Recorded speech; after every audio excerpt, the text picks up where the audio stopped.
Chapter 21. Epic Suihua. Douluo. Epic tier. Huh? Xiao Ze was a little surprised. 100,000-year spirit bone and only epic tier? If that was the case, legendary and mythic had to be exponentially harder to reach. He'd found that improving from fine to excellent was relatively straightforward, but breaking into epic and beyond demanded far more resources. Epic represented a clear leap. Each rank introduced new effects, and the returns were far better. Suihua already had 4 skills in one domain. That domain was one of its epic tier upgrades, 1,000-layered grain waves. The domain had 3 main effects. Effect 1. The ground inside the domain turned into a liquid paddy. Enemies who moved there entered a muddy feet state, reducing movement speed by 40%. Effect 2. Allies in the domain received the bountiful harvest mark. Attacks gained a barb effect that provided 15% armor penetration. There was a chance to trigger rice husk protection when injured, negating 30% of incoming damage, and skill casting speed was increased by 20%. Effect 3. Grains of rice would ripen and burst as they fell, dealing area damage. 10% of the final damage was converted into a permanent shield distributed among allies within the domain. The domain was distinctly supportive. Suihua was a support-type agricultural sprite, crowd control with deceleration, healing and shields, some armor penetration and utility. Not a frontline powerhouse, but more than enough to deal with a spirit grandmaster in most circumstances. The enhanced Suihua was excited. It poured spirit power into its 3 fields and let its essence saturate the farmland, beginning the crop's evolution. As the rice ripened, Xiao Ze watched the original grains transform into a beautiful blue-gold crystal. They should be called blue-silver crystal rice. Their effects would be far superior to the originals. Leaving Suihua to its work, Xiao Ze mounted the blue-silver emperor and stepped out of the portal, holding a sprig of blue-silver grass in his hand.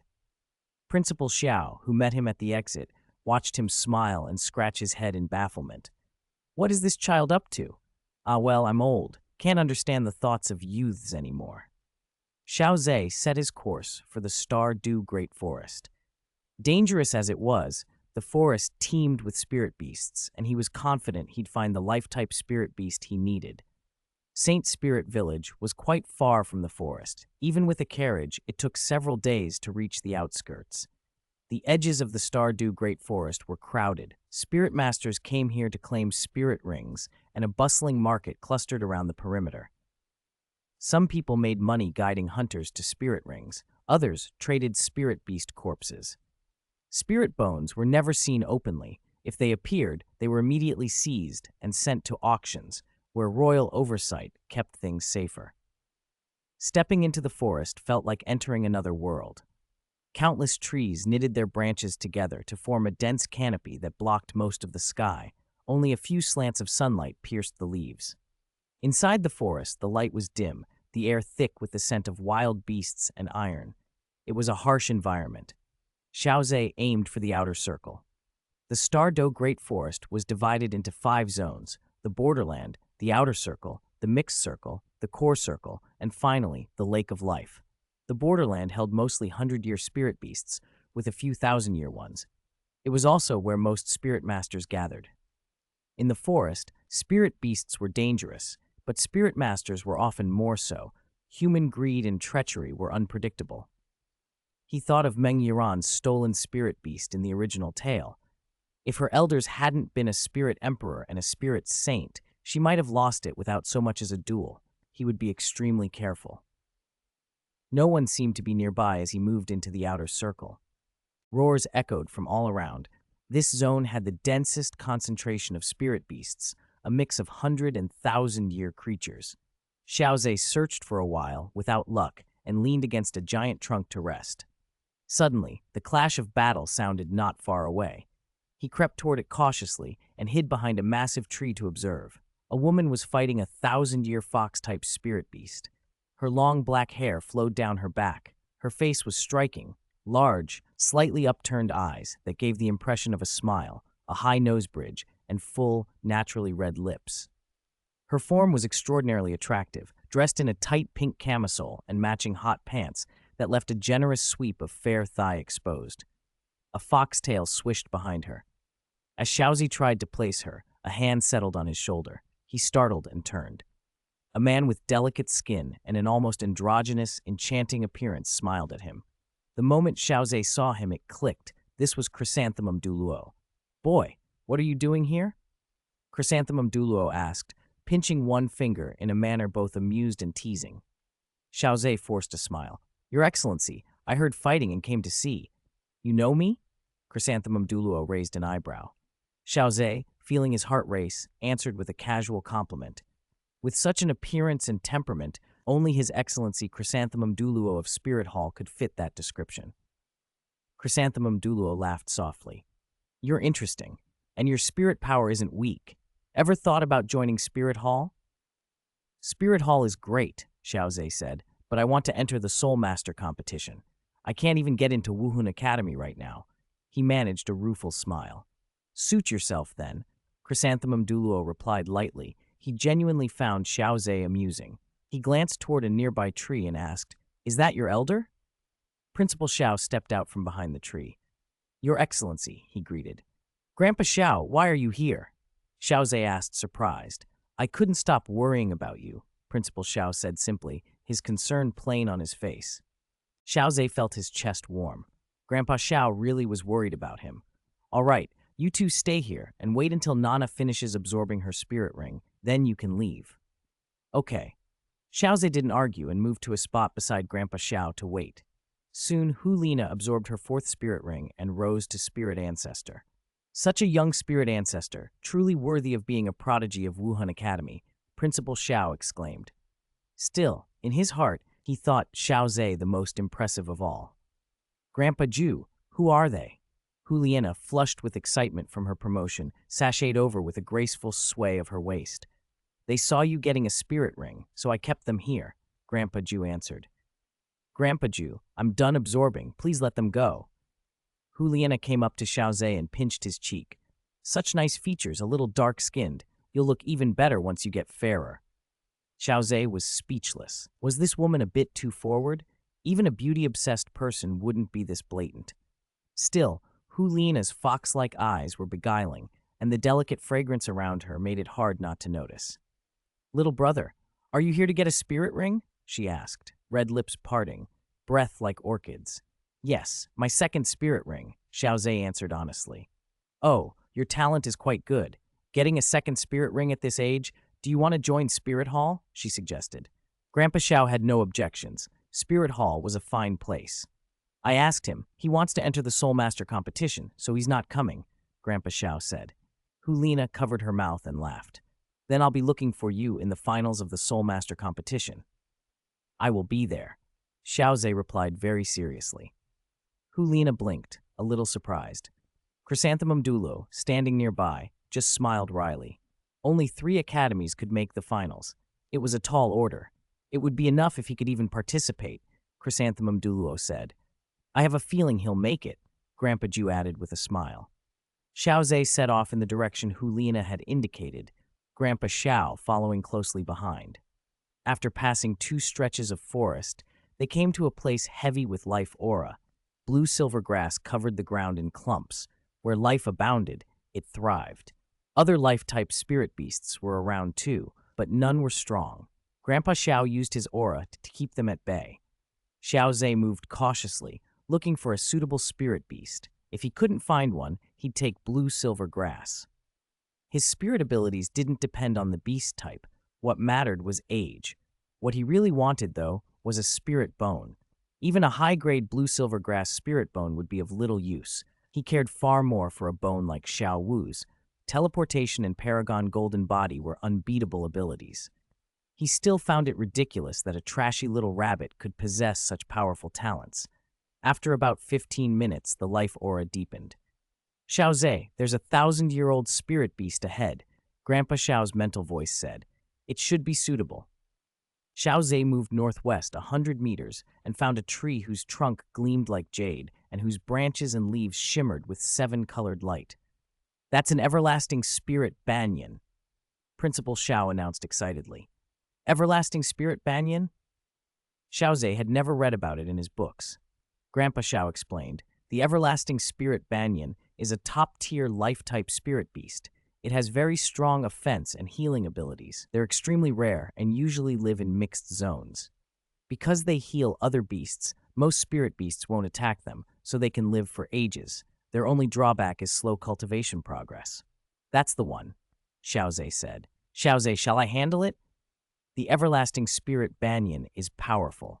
A 1.8-meter specimen like this is over 1,800 years old, Grandpa Xiao warned, worried.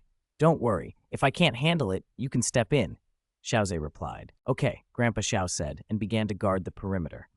Wherever an everlasting spirit banyan was, other beasts would know about it. He couldn't let anything interfere.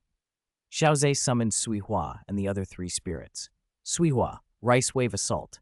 Shimang, windfall wheat. Sui Hua charged, swinging her rice crown at the banyan's trunk with a heavy thud. The banyan jolted awake. Its roots lashed out, turning into countless wooden dragons that writhed through the earth. Xiao Ze stared. This beast's main offense all came from underground. The banyan whipped its branches toward them. Shimang launched golden whirlwinds that sliced through many branches, scattering luminous wheat seeds in their wake. As the branches neared Xiao Ze, the seeds detonated in bursts of golden light. Rumble. The explosions engulfed the branches. The Earth Potato King rolled forward, donning its starch armor and taking the hits in front of Xiao Ze. Jade Gold fired explosive corn shells that sought the banyan, but the banyan's crown flung out razor-like spirit leaves that cut the shells down, detonating them midair. It has so many tricks, Xiao Ze muttered.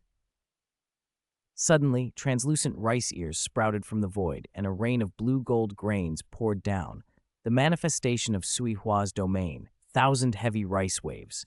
Grandpa Xiao felt the domain's pressure and was pleasantly surprised. Xiao Ze's methods were growing more varied. His heart swelled with pride at the boy's progress. The clash between Sui Hua and the everlasting spirit banyan intensified. The sounds of rice ears ripening and bursting never stopped, keeping the banyan's branches from getting close. The Earth Potato King simply planted itself and took blows. Its starch armor could convert some absorbed damage into a temporary shield. Though the shield shattered repeatedly, it regenerated just as fast. Then a row of sharp potato-like spikes shot up from beneath the banyan, piercing its underside. A green liquid began to seep out. Chapter 23. Millennium Second Ring. Attached Soul Bone. The pain made the everlasting spirit banyan thrash even more wildly. Countless paper talismans fluttered into the air and shoved Sui Hua and the others back over 10 meters. The next instant, hundreds of wooden spikes exploded from the ground. Xiao Ze darted between them, narrowly avoiding one spike after another. Sui Hua and the others moved even faster, especially the Earth Potato King, who simply rolled across the ground, making it easy to evade the traps. Yujin floated above them. Seeing an opening, she released a spray of corn silk to bind the banyan. Her binding skill wasn't ordinary. Its threads brought a stunning shock. The everlasting spirit banyan froze. Sui Hua seized the moment and extended rice tendrils to link Shimang, the three sprites, and Xiao Ze. This was her signature, grain chain resonance. The skill evenly distributed incoming damage and stripped one debuff per second. If one person was healed, the other four felt the same regeneration. She scattered rice seeds. At Shimang's touch, everyone's wounds began to knit and their spirit power started to recover. 8 rice spike phantoms then materialized and launched a barrage at the banyan. They only had about 30% of Sui Hua's combat strength, but in numbers, they were useful. After a brief exchange, the banyan rallied. Its crown erupted in countless leaves that pierced through the rice phantoms. Each phantom that died burst into a healing wave that mended the surrounding ones. This everlasting spirit banyan is truly powerful, Xiao Ze murmured, impressed. Grandpa Xiao watched Xiao Ze's smooth, unhurried style of fighting and, seeing no sign of strain, nodded in approval.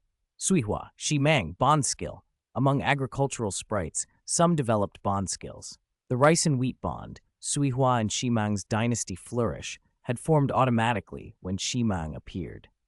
It was like a spirit master's fusion technique, though the Earth Potato King and Yujin hadn't awakened a bond skill yet. They might need other agricultural sprites for that. A golden phantom field rose into the sky. Rice spikes and wheat awns braided together as spirit power surged through the landscape, emerald green and golden yellow rolling like waves. Above the field, The images of a rice plant and a wheat stalk merged, a verdant rice stem heavy with beaded panicles, and a wheat stalk with sword-like awns. Their roots entwined, stems and leaves fused, and the whole sky seemed to tremble. Rice waves swelled, wheat fields undulated, and grains detached in showers. They condensed, coalesced, and became a colossal phantom spanning the heavens, a pastoral tableau of the dawn of agriculture. People walked barefoot on turned earth, young shoots pushed through loam behind them, and 5 staple grains swayed before them. The scent of soil mingled with the fragrance of grain. Thin threads of smoke drifted from thatched roofs. Favorable rains and winds promised harvests piled like mountains. Grandpa Xiao stared, astonished. A spirit fusion skill? Xiao Ze felt the same awe. The painting of rivers and mountains image told of civilization growing from a single seed. Dynasty Flourish amplified everything in 3 ways. Effect 1. Allied normal attacks gained a sowing effect. Each strike could grow an auxiliary combat plant, wheat or rice. Effect 2. Enemy non-plant spirits were weakened by 50%. Plant spirits and plant-type spirit beasts were weakened by 25%. Effect 3. The terrain became God-given fertile soil. Standing on it allowed rapid recovery from injury, making death all but impossible. With those effects active, Sui Hua and the others stopped retreating and pressed the attack. The fertile soil kept healing them so effectively they couldn't be finished off. Wheat and rice sprouted in waves, and though each was weak alone, their numbers swarmed the banyan and blocked most of its paper talismans. The everlasting spirit banyan had no effective counter. Cut down by the onslaught, it finally collapsed. A dazzling purple spirit ring rose from the corpse. Xiao Ze examined the ring and felt that his agricultural sprites packed a surprising punch, but this banyan had been unusually strong. Though less than 2,000 years old, it had exerted the force of a 4,000 or 5,000 year spirit. Sui Hua and the others were only level 20. Many spirit masters at that level would struggle even against a century-old spirit beast. Xiao Ze, start absorbing the spirit ring. Grandpa Xiao called. Xiao Ze sat cross-legged and guided the 1,000-year spirit ring into himself. Because the ring carried no mental backlash, the absorption was straightforward. Night fell as he worked. By evening, he had absorbed his second spirit ring. With the second spirit ability unlocked, a smile lit his face. He could feel his own combat power fill out. Then a flicker of jade light caught his eye on the banyan's corpse. No way. Excited, he had Sui Hua move the body aside, and Grandpa Xiao stepped closer. Is that a spirit bone? Grandpa Xiao asked. Most likely, Sui Hua replied. They uncovered a jade-colored bone veined with golden patterns. An external spirit bone, a spinal bone, Grandpa Xiao breathed. External spirit bones were among the rarest and most prized. Xiao Ze's hands trembled. Your luck is unreal, Xiao Ze. Only 2 spirit beasts killed in total, and you've gotten an external spirit bone. Grandpa Xiao said, half in admiration, half urging. Absorb it quickly. Xiao Ze wasted no time. Having just absorbed the spirit ring, he assimilated the spinal bone in about an hour. Once it settled, his own spinal column glowed jade. On command, 8 translucent energy vines unfurled from behind him, the most basic manifestation of the spirit bone. The new bone granted 2 skills, Limit of Life, a defensive ability, and Calamity of Death, an offensive one, perfectly suited to Xiao Ze's needs. Grandpa Xiao, we should get out of here. It's getting dark, Xiao Ze said. Agreed. Xiao Ze's second spirit ring pulsed. Yujin transformed into a shaft of light and streamed into him. This was the sprite transformation he'd just unlocked. An agricultural sprite could possess him, allowing him to use its abilities fully and receive broad amplification. Xiao Ze rose into the air and took Grandpa Xiao by the arm, flying away at high speed. Grandpa Xiao smiled. He could have reached home faster on foot, but he knew Xiao Ze wanted to show him this new spirit ability. It was undeniably useful. It guaranteed Xiao Ze's safety. Chapter 24, Opening the Second Major Area. Tang San's challenge back at Nodding Academy. Xiao Ze ignored Tang San's sharp stare and began opening his second major area. When cultivating a large area, an agricultural sprite can't be helped. Xiao Ze's spirit power was no longer what it had been. After using the Shenong Materia Medica, his mental energy had grown considerably, and his opening speed had improved as well. Outside, Tang San glared at him, angrier by the minute. Since Xiao Ze had disgusted him, Tang San felt life had only gotten worse. This Xiao Ze's spirit power is very strong. He looks like a spirit grandmaster. Something's off, Tang San thought. Third brother, why don't you drop it? You have no proof. Xiao Wu was exasperated. Why did third brother insist on opposing Xiao Ze when he had done nothing? Tang San said nothing and strode out. He told Yu Xiaogang about what he suspected. Yu Xiaogang listened with green-eyed envy. Xiao Ze, despite mediocre talent, had progressed so quickly. There must be trickery. Little San, this guy definitely has a problem, but we might not be able to investigate it. Still, we must get our revenge. Yu Xiaogang, having lost all his privileges, was now shunned by everyone at Nodding Academy and living a hard life. If Tang San hadn't been here, Yu Xiaogang would have left already. Tang San's chest tightened at how bitterly things had gone. He, too, wanted to deal with Xiao Ze. Teacher, what should we do? The ache in his heart made him irritable. Simple, Yu Xiaogang said. Challenge him. With your strength, it's more than enough. Okay, Tang San answered confidently. His spirit had powerful toxicity, and he carried hidden weapons. The advantage was his. Xiao Ze, meanwhile, was unaware of Tang San's resolve. After opening his second major area, he planted sweet potatoes, chili peppers, and tea leaves. The effects of those crops were practical. Sweet potatoes quickly restored spirit power, tea leaves enhanced mental force, and chili peppers were explosive. Taking them temporarily boosted combat ability, though you couldn't take too many at once. After tending his crops, Xiao Ze stretched and decided to go out for a walk. As soon as he stepped outside, he saw Tang San. Xiao Ze, Tang San called. What do you want? Xiao Ze frowned. If he hadn't feared the Asura god's divine force on Tang San, he might have killed him long ago. Ever since Yu Xiaogang smeared him as an evil spirit master, Tang San had been a constant troublemaker. Now that Tang Hao was dead too, Xiao Ze still found Tang San arrogant. I want to challenge you, Tang San said without a hint of joking. Huh? You're a spirit grandmaster, challenging me? Xiao Ze pointed at himself incredulously. A crowd of students gathered at once. Look, Tang San's going to challenge Xiao Ze. But Xiao Ze is just a spirit master. Isn't Tang San being shameless? Don't you know who his teacher is? Yeah, that's true. Farther off, Yu Xiaogang's face darkened. His eyes glinted with resentment. Damn it, what do you mean, who his teacher is? He hissed.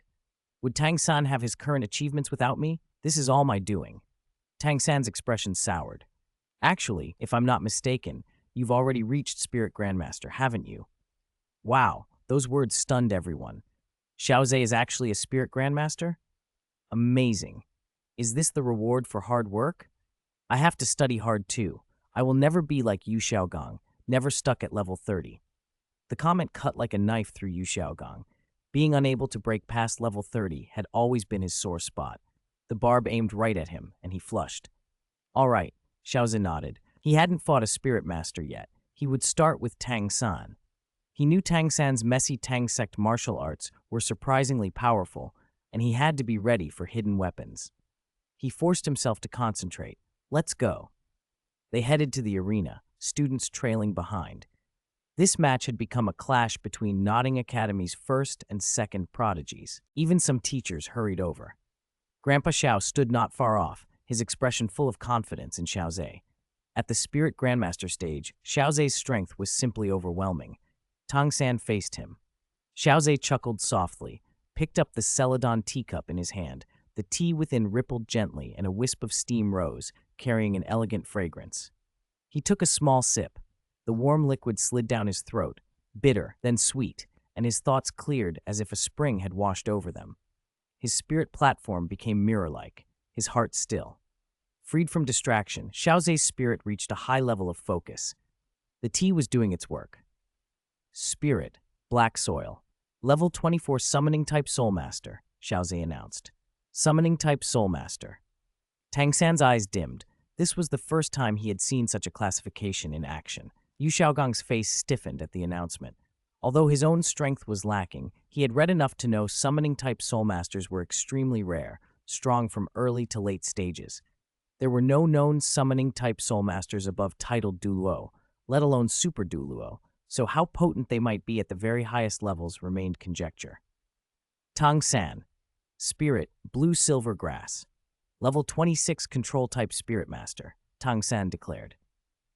I'll be the referee. Xiao Wu hopped to the side. Begin. First soul skill, binding. Xiao Ze murmured inwardly, almost taunting. First soul skill, binding.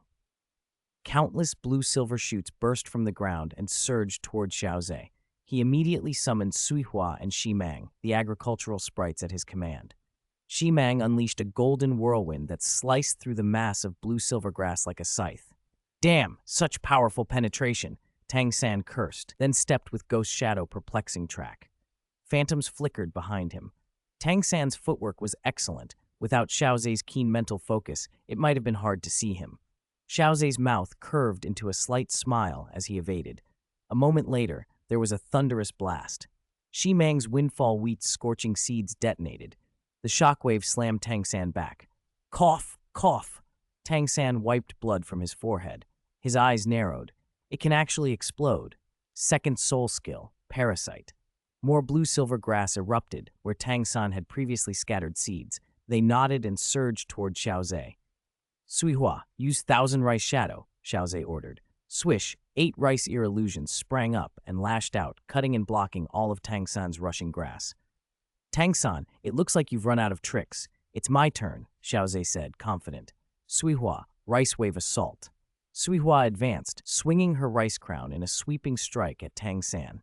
He danced with Ghost Shadow perplexing track, dodging the attacks in a flowing series of movements. Windfall wheat!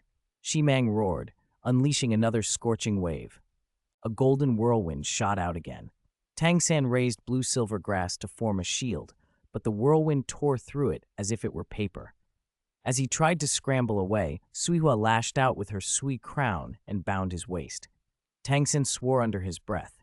As a control system spirit master, his blue-silver grass was poisonous but only useful when it could bind. Without that, he had little offensive power. He could rely on hidden weapons or his hammer. His hands hardened like cold jade as he activated his mysterious jade hand. He struck the golden whirlwind directly. The whirlwind's terrifying penetrative force shattered his mysterious jade hand instantly. The Sui crown loosened, and Tang San was flung through the air. Third brother, Xiao Wu cried. Cough, I'm fine. Before Tang San could get fully to his feet, the Shi Mang seeds exploded. Boom, boom, boom. The detonations rolled across the arena, deafening everyone. Tang San was slammed backward, wounds opening across his body. How is this possible? Yu Xiaogang stared, disbelief written all over his face. Little San had 26th level spirit power. How could he be beaten like this? Around them, the other students whispered in amazement. He's incredible, someone said. Is he a summoning system spirit master? Wouldn't it be better to target him directly? Another suggested. Think Tang San doesn't want to? He can't even get close. A third muttered. Grandpa Xiao nodded with satisfaction. Tang San coughed up blood and rose slowly, trembling. Aren't you going to surrender? Xiao Ze asked, raising an eyebrow. Tang San said nothing, only glared. Sui Hua. Sui Hua moved to intervene, but a pink blur shot forward, kicked Sui Hua aside, and planted herself between Tang San and the attackers. Xiao Ze's expression chilled. My match with him isn't over yet. It's not proper for a referee to interfere. The students nearby bristled. Most of them disliked Tang San and Xiao Wu. Xiao Wu depended on Tang San's protection and had a sharp tongue, enough to make people want to hit her. If she hadn't been strong and protected, she'd have been in a lot worse shape long ago. If you want to hurt third brother, you'll have to go through me. Xiao Wu stood her ground. Good, Xiao Ze replied. Attack! Sui Hua and Shi Mang surged forward. Xiao Wu's first soul ring flared, her body becoming incredibly supple. She twisted and dodged, blocking blow after blow. But Xiao Wu was an attack system spirit master whose 8-stage drop required time to gather spirit power before breaking level 30. Sui Hua and Shi Mang's relentless assault gave her no chance to accumulate energy. As expected of someone who clings to Tang San, shameless, one student sneered. Yeah, shameless. Tang San hasn't even conceded, and she charges in. Disgusting. Sui Hua wove 8 stalk-like illusions and encircled Xiao Wu, the Sui crown, whipping out again and again. Xiao Wu had no real room to resist. Welts and lashes appeared over her body. Xiao Wu, Tang San shouted. I'm fine, she answered through gritted teeth. She kicked aside an illusion and, using her flexibility, slipped between Sui Hua and Shi Mang. Her eyes flashed pink as she faced Xiao Ze. For a moment, Xiao Ze looked surprised, but then his mental force poured out in a shockwave and shattered Xiao Wu's charm. Ah! Xiao Wu clutched her head and screamed. Didn't anyone tell you not to use charm on a spirit master with strong mental force? Someone mocked. Xiao Wu, Xiao Ze, you'll pay for this. Tang San's eyes were bloodshot. His breath came ragged and harsh. He slammed his hands through the 24 moonlit bridges, and a rain of hidden weapons materialized in his palms. He hurled them all at Xiao Ze with murderous intent. Xiao Ze merely smiled, exactly what he'd been waiting for. Shimang was summoned before Xiao Ze. Shimang used Chenshi Prism. The grain kernels stacked into a multifaceted prism, an ability Shimang possessed even at ordinary quality. It could reflect attacks, provided they didn't exceed the prism's threshold. Tang San kept firing hidden weapons. Dozens, hundreds. They struck the Chenshi prism with ringing clangs. The next instant, Tang San's blood ran cold. Every hidden weapon was reflected back, piercing into Xiao Wu's body. Ah! Xiao Wu's scream cut through Tang San like a blade. You really are pitiful, Tang San, treating Xiao Wu like that, Xiao Ze said coldly, amused. Tang Ze! Tang San roared, leaping forward, but Suihua and Shimang knocked him to the ground. Suihua sneered over him. If you're not strong enough, then train harder. You came looking for trouble over this because of your useless teacher's advice? Think for yourself. He's the one who picked a fight with me. What does that have to do with you? Don't go acting like a hero over someone else's grudge. Tang San stared up, stunned. Yes, he'd been doing okay. Far from being popular, he had Xiao Wu, and that was enough. Most of the scorn directed at him stemmed from Yu Xiaogang's stirring. Yu Xiaogang, he deserved to die. All right, take Xiao Wu away. You're going to kill her, someone ordered as Xiao Ze turned to leave. Yu Xiaogang couldn't handle what you can. You're really not bright, Xiao Ze added with a curl of contempt as he walked off. Tang San crawled to where Xiao Wu lay curled on the ground. She'd fainted from the pain. He scooped her up and shot Yu Xiaogang a venomous look. This was all his fault. He hadn't even seen Xiao Ze's spirit ring. Of course not. Xiao Ze hadn't displayed it. He'd used his first soul skill within the Sea of Consciousness to summon his agricultural sprite, so nothing would show outside. Xiao Ze had hidden his rings deliberately. The thought of Yu Xiaogang pestering him if he knew his second ring was a 1,000-year one made sense. Yu Xiaogang shivered under Tang San's gaze. He felt their bond slipping away. No, Tang San was the perfect target, and Yu Xiaogang didn't plan to lose him. Tang San laid Xiao Wu on the bed and used Controlling Crane Catching Dragon to extract all the hidden weapons from her body. The blades clattered across the floor. Blood stained her clothes. Tang San's chest ached with guilt. Xiao Wu's eyelids fluttered. Third brother. Xiao Wu, are you all right? I'm okay. It just hurts. If Tang San's hidden weapons had been poisoned, Xiao Wu might have died or become a spirit ring or spirit bone. He felt sick with relief. I'm sorry, Xiao Wu. It's not your fault. It's Xiao Ze's, Xiao Wu said, eyes flashing with anger. If not for Xiao Ze, she wouldn't be in this state. Why did it reflect and hurt me? It should have been him. That's right, Xiao Ze, Tang San snarled. And Yu Xiaogang, he thought, as anger burned low and cold in his chest. A year passed in the blink of an eye. Little hands waved the shining hoe. Blue-silver grass in neat rows grow. Spirit power nourishes the strong seedlings. Autumn brings full ears and a full granary. Inside his sea of mental force, Xiao Ze shaped a watering can out of mental energy, filling it with a blend of mental force and spirit power and sprinkling his fields. Sigh, a whole year and still no new agricultural sprites? He had come to realize the appearance of agricultural sprites was a matter of luck. Then something in the ground shuddered. A sweet potato burst free with a sharp crack, and a scorching red light flared from the fissures like a miniature volcanic eruption. The skin crumbled away, steam like caramel hissed out, and a 3-meter-tall sweet potato sprang up. Its flesh pulsed like lava, golden syrup running over its surface. The air shimmered with heat and a heavy, saccharine scent. Hardened caramel formed 6 massive fingers into claws, and 6 burning vines unfurled from its back, whipping wildly. Its Xiao Ze's face lit up. A sweet potato agricultural sprite had finally appeared. An excellent grade sprite to boot. He hadn't expected it to be so strong right away. He had fed them well, but not extravagantly. Only Simang had reached fine grade after the year. Jade Gold and Earth Potato King were still excellent, still a ways from fine. He leaned down and smiled at the new arrival. A lava sweet potato. You'll be called Red Flame from now on. Red Flame brightened at having a name. It stepped forward as if to be patted, then passed straight through Xiao Ze's chest and stood on the other side. The sweet potato froze, then panicked, tears welling up, convinced it had killed its master. Don't panic. I'm just a mental body here. I don't have a physical form, Xiao Ze reassured it, equal parts amused and exasperated. Despite being the biggest of his 5 agricultural sprites, Red Flame was a crybaby. Red Flame's expression relaxed and it nodded, visibly comforted. Now he had one more agricultural sprite. He still wondered if the next one would be a chili pepper or a tea leaf. For the moment, he had other things to do. Xiao Ze went to the principal's office to say goodbye to Grandpa Xiao. He would be leaving school for a while to visit other academies. Over the past year, Tang San and Xiao Wu had been much quieter, leaving him with a peaceful routine. Yu Xiaogang had left the academy not long ago. His whereabouts were unknown, but he posed no real threat. Tang Hao was dead. Tang San was a concern, but not an imminent threat. Xiao Ze still wasn't sure whether Tang San truly possessed the Asura god's divine force. Grandpa Xiao pulled him in and sat him down.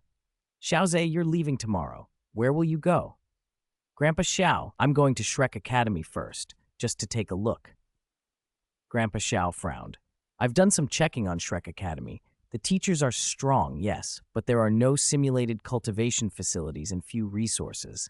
It's not a good place for you. Don't listen to Yu Xiaogang's nonsense. Many students headed there to acquire spirit rings and never came back.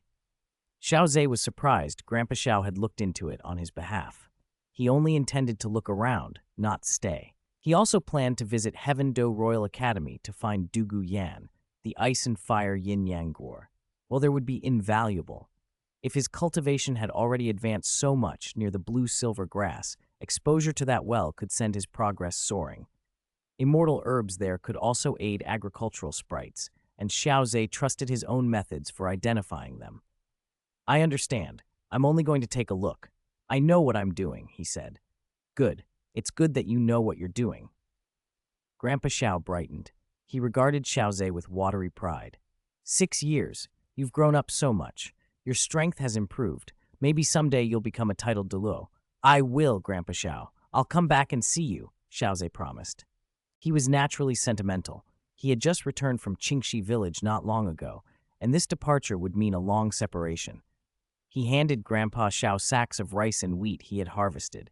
These are for you. Grandpa Xiao accepted them with a gentle smile. Child, I will accept these.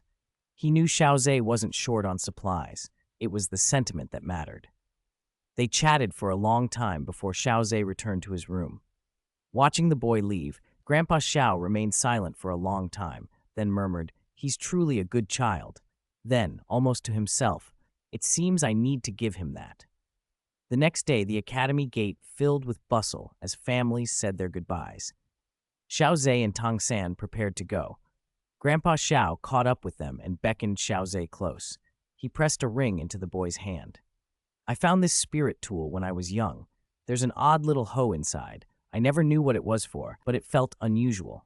Xiao Ze, take it. The golden ring looked extraordinary. Xiao Ze's fingers tightened around it. Thank you, Grandpa Xiao. I'll accept it.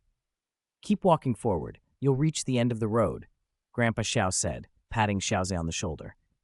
Xiao Ze turned and walked away with Tang San, glancing back until Grandpa Xiao's figure disappeared from sight.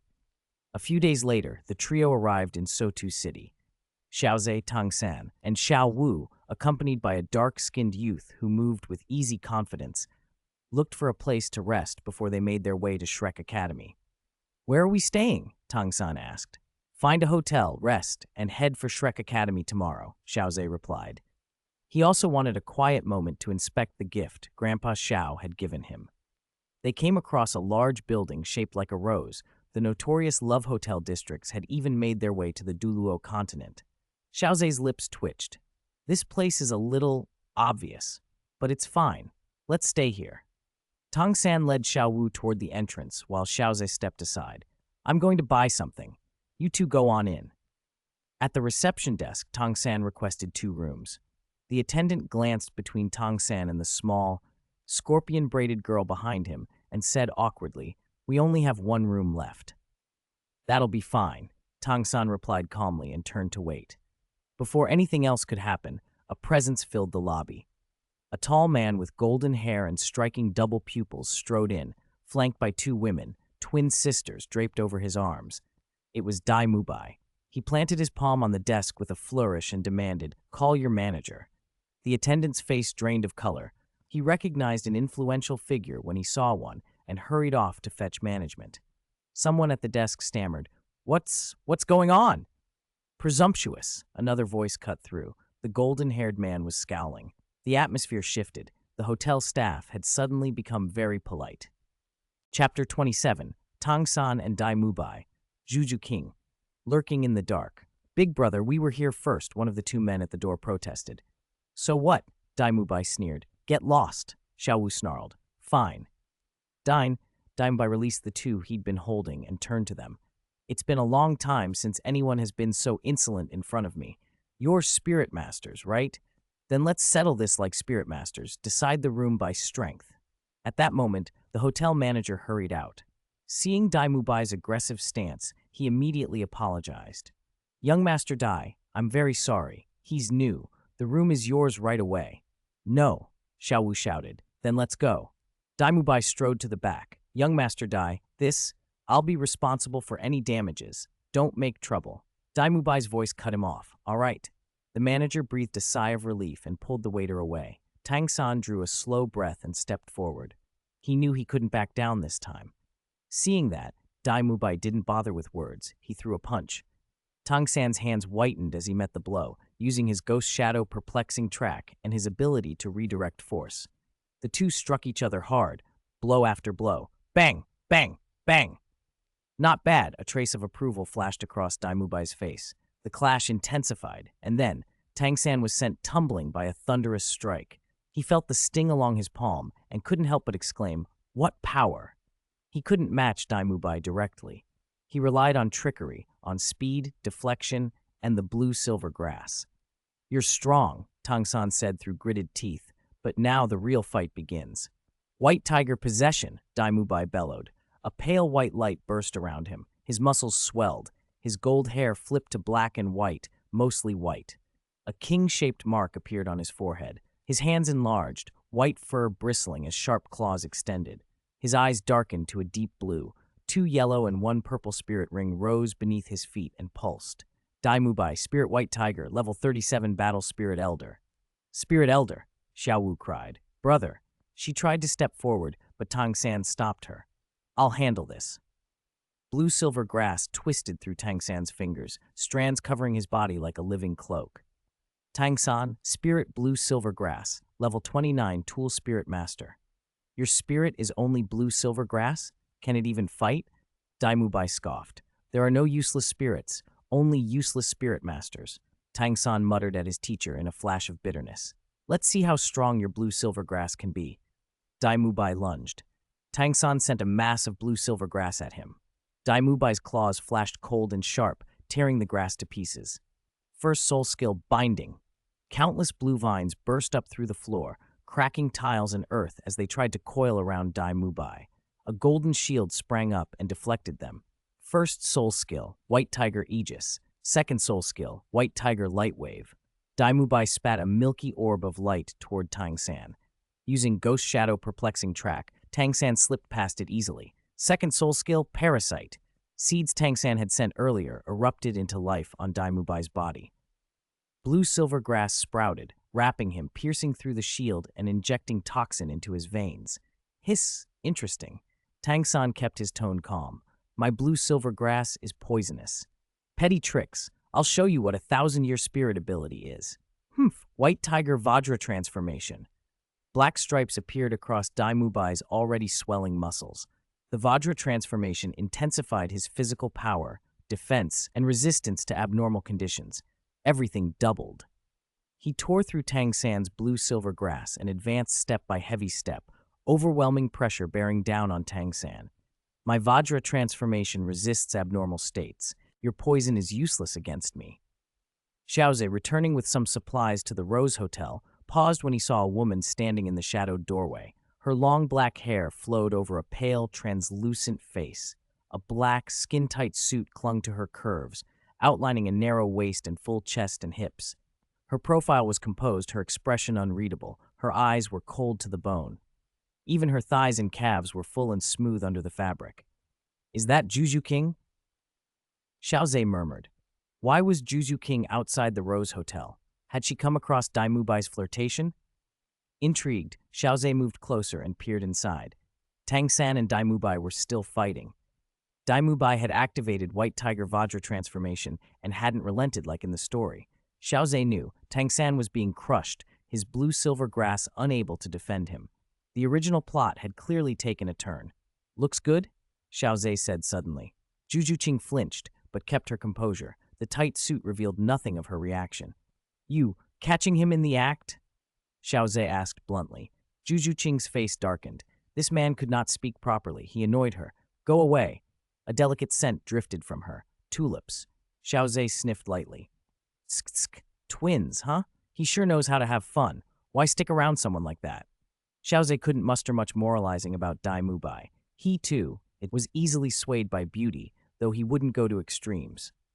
Juju King's expression grew icier, and Xiao Ze offered a clumsy piece of advice. "You're young. You have plenty of time. Focus on getting stronger. Find someone you truly like." "You don't understand at all," Juju King said coldly, then turned and left, taking the faint tulip scent with her. Back inside, after a long exchange, Tang San finally fell to the floor under Dai Mubai's last blow. Dai Mubai breathed out, "Phew, you're good. Good fight. The room's yours," and walked away. He and Xiao Ze crossed paths but didn't look at each other. Xiao Ze glanced down at Tang San, feigning surprise, and hurried over. "What happened to you?" "Nothing," Tang San muttered, heat rising in his cheeks. He'd been beaten and seen by Xiao Ze. His pride stung. He wanted to surpass Xiao Ze, but here he was, flattened by someone else and embarrassed in front of someone whose opinion mattered to him. Night had fallen by the time Xiao Ze checked into a modest hotel. He had planned to stay at the Rose Hotel, but an attendant's incredulous look had driven him away. Was he really being judged for not having a woman with him? He sat on the bed and took the ring his grandpa Xiao had given him. The ring was a spirit tool, and inside it was only a single hoe. He drew it out. The hoe was green, a faint, flickering emerald light seeping from it. Rust pocked the blade, and the wooden handle was webbed with hairline cracks as if a breath could turn it to dust. There were even faint brown stains along the metal. "What on earth is this?" Xiao Ze muttered. He was certain this was no ordinary hoe. No farm implement would glow like that or bear those kinds of fractures. He traced a finger along the haft. The instant his skin brushed the wood, a faint current of power pulsed where he touched, and the hoe shivered in his hand. Startled, Xiao Ze flung the hoe back onto the bed. In the same instant, a pale, spectral light condensed before him, coalescing into the tall, simple shape of an old man. He wore coarse linen, smelled of earth, and held a bundle of rice stalks. His eyes were kind, full of compassion for life. Xiao Ze couldn't help but stop breathing. This was no ordinary spirit. "Child, thank you for waking me," the old man said. "Who are you?" Xiao Ze asked, swallowing. "You may call me the god of agriculture." "A god? Yes, but not a god from your world." The god of agriculture sighed softly. "What do you mean?" Xiao Ze pressed. "No rush, I'll explain." The old man sat on the edge of the bed and looked at the hoe with a fond sadness. "I was the god of agriculture in another world. I died in the war of the god realm. How I ended up in your world, I do not know." "Died?" Xiao Ze echoed. "Yes, my world collapsed. The god realm itself shattered." The god's expression was hollow. Most gods there were born from faith. When that faith vanished, they ceased to exist. I am different. I became a god through merit as well as faith. Faith can dissipate, but merit lingers. This form you see is a body of merit. It keeps me here, but I have no divine power left. Xiao Ze's interest sharpened. He had come to Douluo Continent with ambitions to become something greater. If merit could preserve a godly existence, that sounded useful, and it matched his spirit perfectly. "Will the gods of this world detect you?" he asked. "No," the god of agriculture smiled. "I have no divine force left, so they won't sense me." "Can you be revived?" Xiao Ze asked. My physical body was shattered. Only my divine consciousness remains, the god replied. I exist because of you. Because of me? Xiao Ze pointed at himself. Yes, I love the power of natural life. You have a very strong natural life force. It called to me and woke me. So that's why. From now on, I may only be able to stay by your side, the god continued apologetically.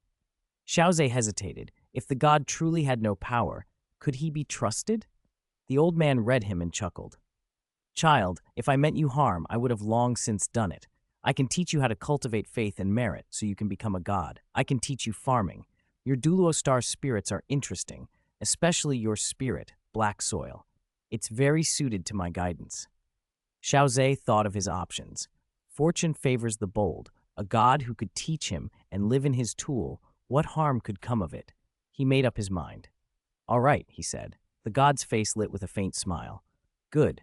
I have little to offer you. My realm's cultivation methods don't translate well to your world, but I can give you this.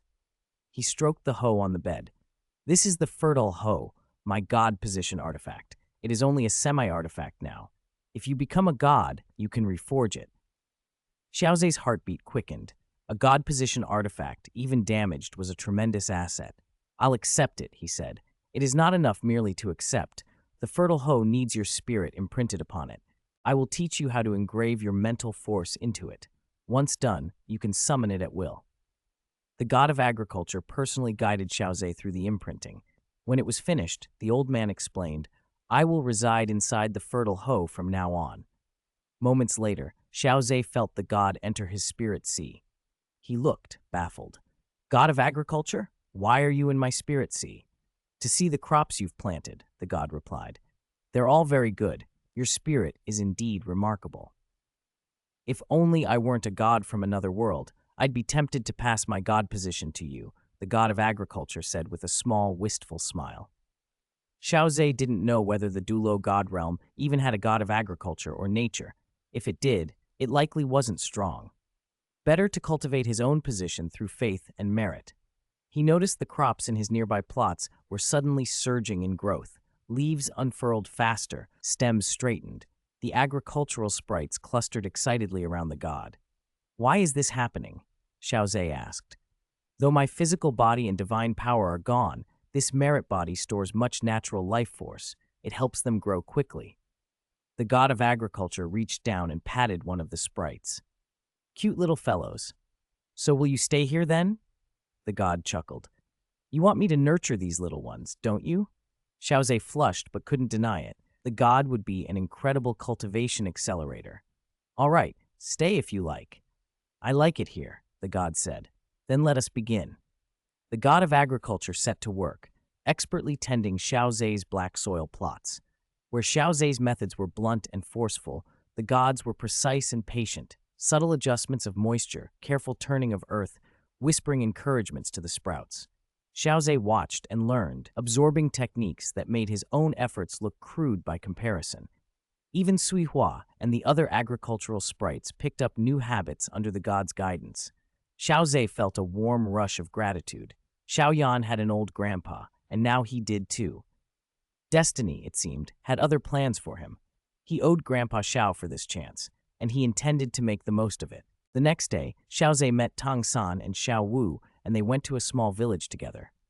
Child, the person next to you has the aura of divine force. Be careful, it's dangerous. The god of agriculture's voice put Xiao Ze on guard. Sure enough, Tang San radiated divine force, clearly the Asura god's power. Xiao Ze kept quiet and trailed behind the two of them toward the village entrance. There were a lot of young people gathered around. At the gate stood a table, and behind it, an old man sat with a wooden plaque that read, Shrek Academy.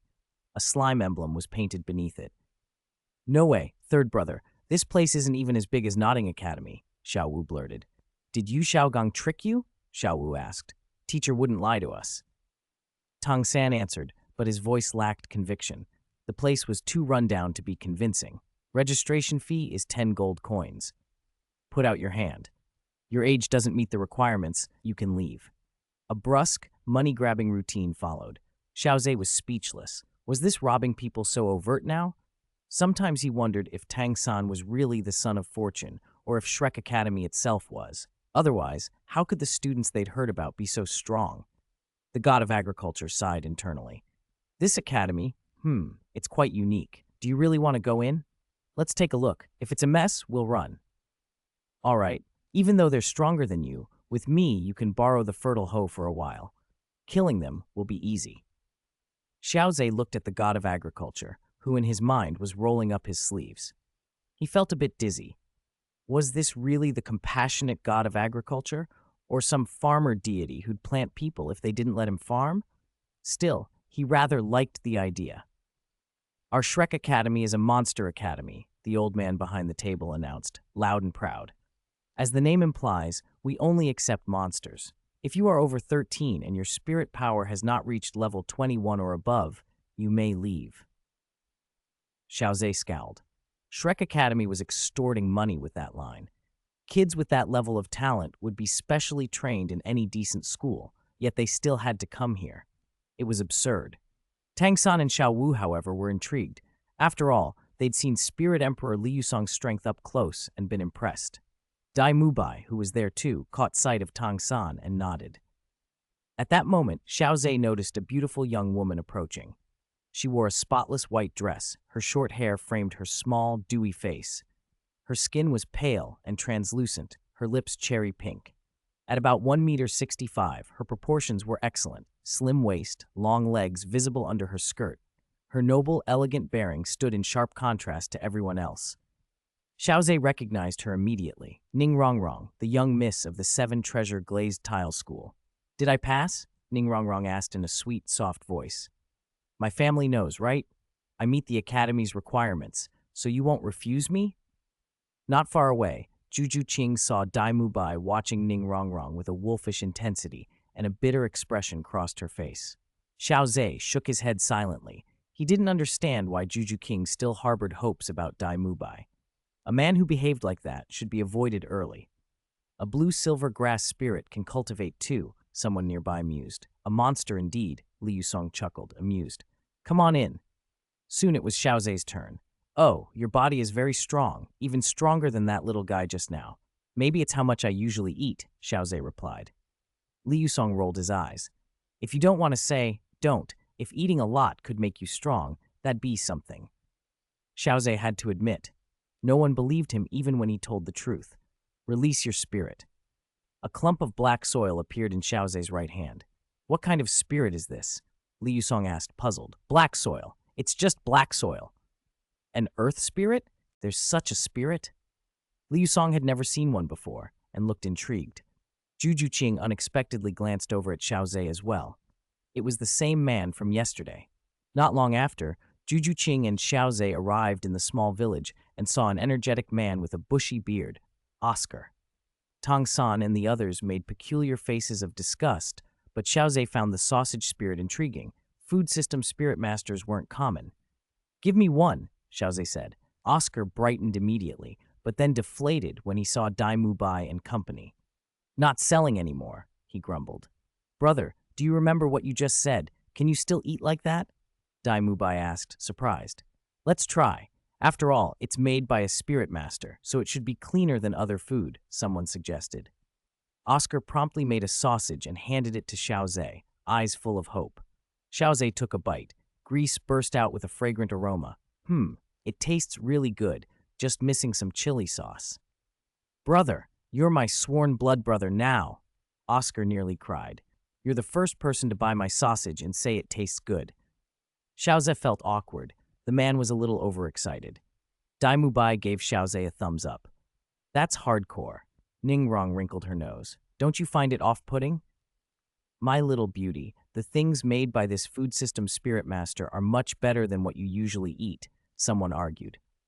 Besides, if you're injured, these sausages can heal wounds. Will you eat one? Everyone agreed it made sense, though agreement didn't mean they had to go along. Come on, I'll take you straight to the assessment in the back, one of the teachers said. Why can they go straight in? Someone challenged. Because they're above level 25, another voice answered. How is that possible? A group of students didn't believe it. Test them. The testing teacher produced a crystal ball and put each candidate through a test. Bright light washed over their faces as the ball evaluated them. 5 little freaks. Excellent. I'll get a pay raise for this. Xiao Ze caught that remark and looked at the teacher with a pitiful expression. Stealing money from Flender was no less difficult than snatching Dong from Spirit Hall, he thought. Flender was that kind of person. After the testing, Dai Bai led everyone to a small open area. A middle-aged man sat dozing in a chair there. Xiao Ze, I think you've come to the wrong academy, the god of agriculture murmured. The teachers here might be high level, but they're not exactly reliable. I know, god of agriculture. Still, since I'm already here, I'll have a look. It won't waste my cultivation time. All right. Teacher Zhao, I've brought candidates for the 4th round of assessment, Dai Bai called. Oh, good people, not bad. The middle-aged man stirred and peered at them. They all passed the 2nd and 3rd rounds? Yes. So they're all little freaks, eh? Not bad. Zhao Wuji's interest was visibly piqued as he slowly stood up. In that case, I'll personally deal with you all. Chapter 30. Tang Hao is not dead? The soul ring that shocks everyone. The test will begin when 1 stick of incense finishes burning, Zhao Wuji said. If the 5 of you can jointly resist me for that long, or if even one of you can hold out, you will pass. This isn't good. Dai Bai looked troubled. So much fuss. The dean isn't here, so I'm in charge. He glanced at Zhao Wuji, who simply produced an incense stick, set it alight, and lay back down as if going to sleep. Dai Bai stepped forward to face the 5 students. I can't help you now, he admitted. I was supposed to test you, but Teacher Zhao insisted on doing it himself. Is he a spirit emperor like that one outside? Someone asked. Dai Bai shook his head. Teacher Zhao is a spirit saint. A spirit saint? Everyone except Xiao Ze was stunned. Doesn't that mean he doesn't want us to pass? How can we, mere spirit grandmasters, possibly defeat a spirit saint? Ning Rongrong complained. Juju King's expression grew grim. This shabby academy was turning out to be anything but simple. Teacher Zhao's spirit is the vigorous Vajra bear. His defense is terrifying, and his offense isn't weak either. So it really is him, the immovable King Zhao Wuji. Ning Rongrong's eyes widened. We'll have to rely on ourselves. Teacher Zhao won't use his full strength, but it's up to us. Dai Bai sighed helplessly, then glanced at Juju King and Tang San. Tang San's face was pale with tension. Juju King avoided meeting his eyes. The memory of yesterday was still fresh and sharp. My name is Tang San, Tang San said. My spirit is Blue Silver Grass. I'm a level 29 control-type spirit master. Blue Silver Grass can be cultivated? Ning Rongrong sounded surprised. There are no useless spirits, only useless spirit masters. Hearing that, Ning Rongrong laughed. That line sounds straight out of Yu Xiaogang's books, one of his 10 great theories, I think. Is he Yu Xiaogang's student, then? Xiao Ze cut in. Ning Rongrong laughed harder. Tang San's face darkened. No one should slur his teacher. Yu Xiaogang might be scorned by others, but he represented Tang San's honor. My teacher is Grandmaster Yu, not some nobody, Tang San snapped. Oh yes, the Grandmaster. His books were all banned by our 7-treasure glazed tile school, Ning Rongrong said with a sneer. Tang San's expression grew even gloomier. If the 7-treasure glazed tile school judged him worthless, then maybe his teacher truly was a failure. But would they really be so wise? Anger simmered under his calm. He had no desire to argue further. Enough talk. There's not much time. Xiao Wu cut through the awkwardness. She didn't think highly of Yu Xiaogang either. If he hadn't goaded her 3rd brother into a fight with Xiao Ze, she wouldn't have been hurt. I'm Xiao Wu, the Wu from dancing. My spirit is Soft Bones Rabbit. I'm a level 29 attack-type spirit master. Xiao Ze, another voice introduced. My spirit is Black Soil. I'm a level 28 summoning-type soul master. Summoning type? Ning Rongrong exclaimed. That's rare. Summoning soul masters are even more uncommon than food system soul masters. The moment they get their first spirit ring, their strength can catapult them to the top ranks among all spirit master types. They're consistently among the best. Ning Rongrong's tone turned serious.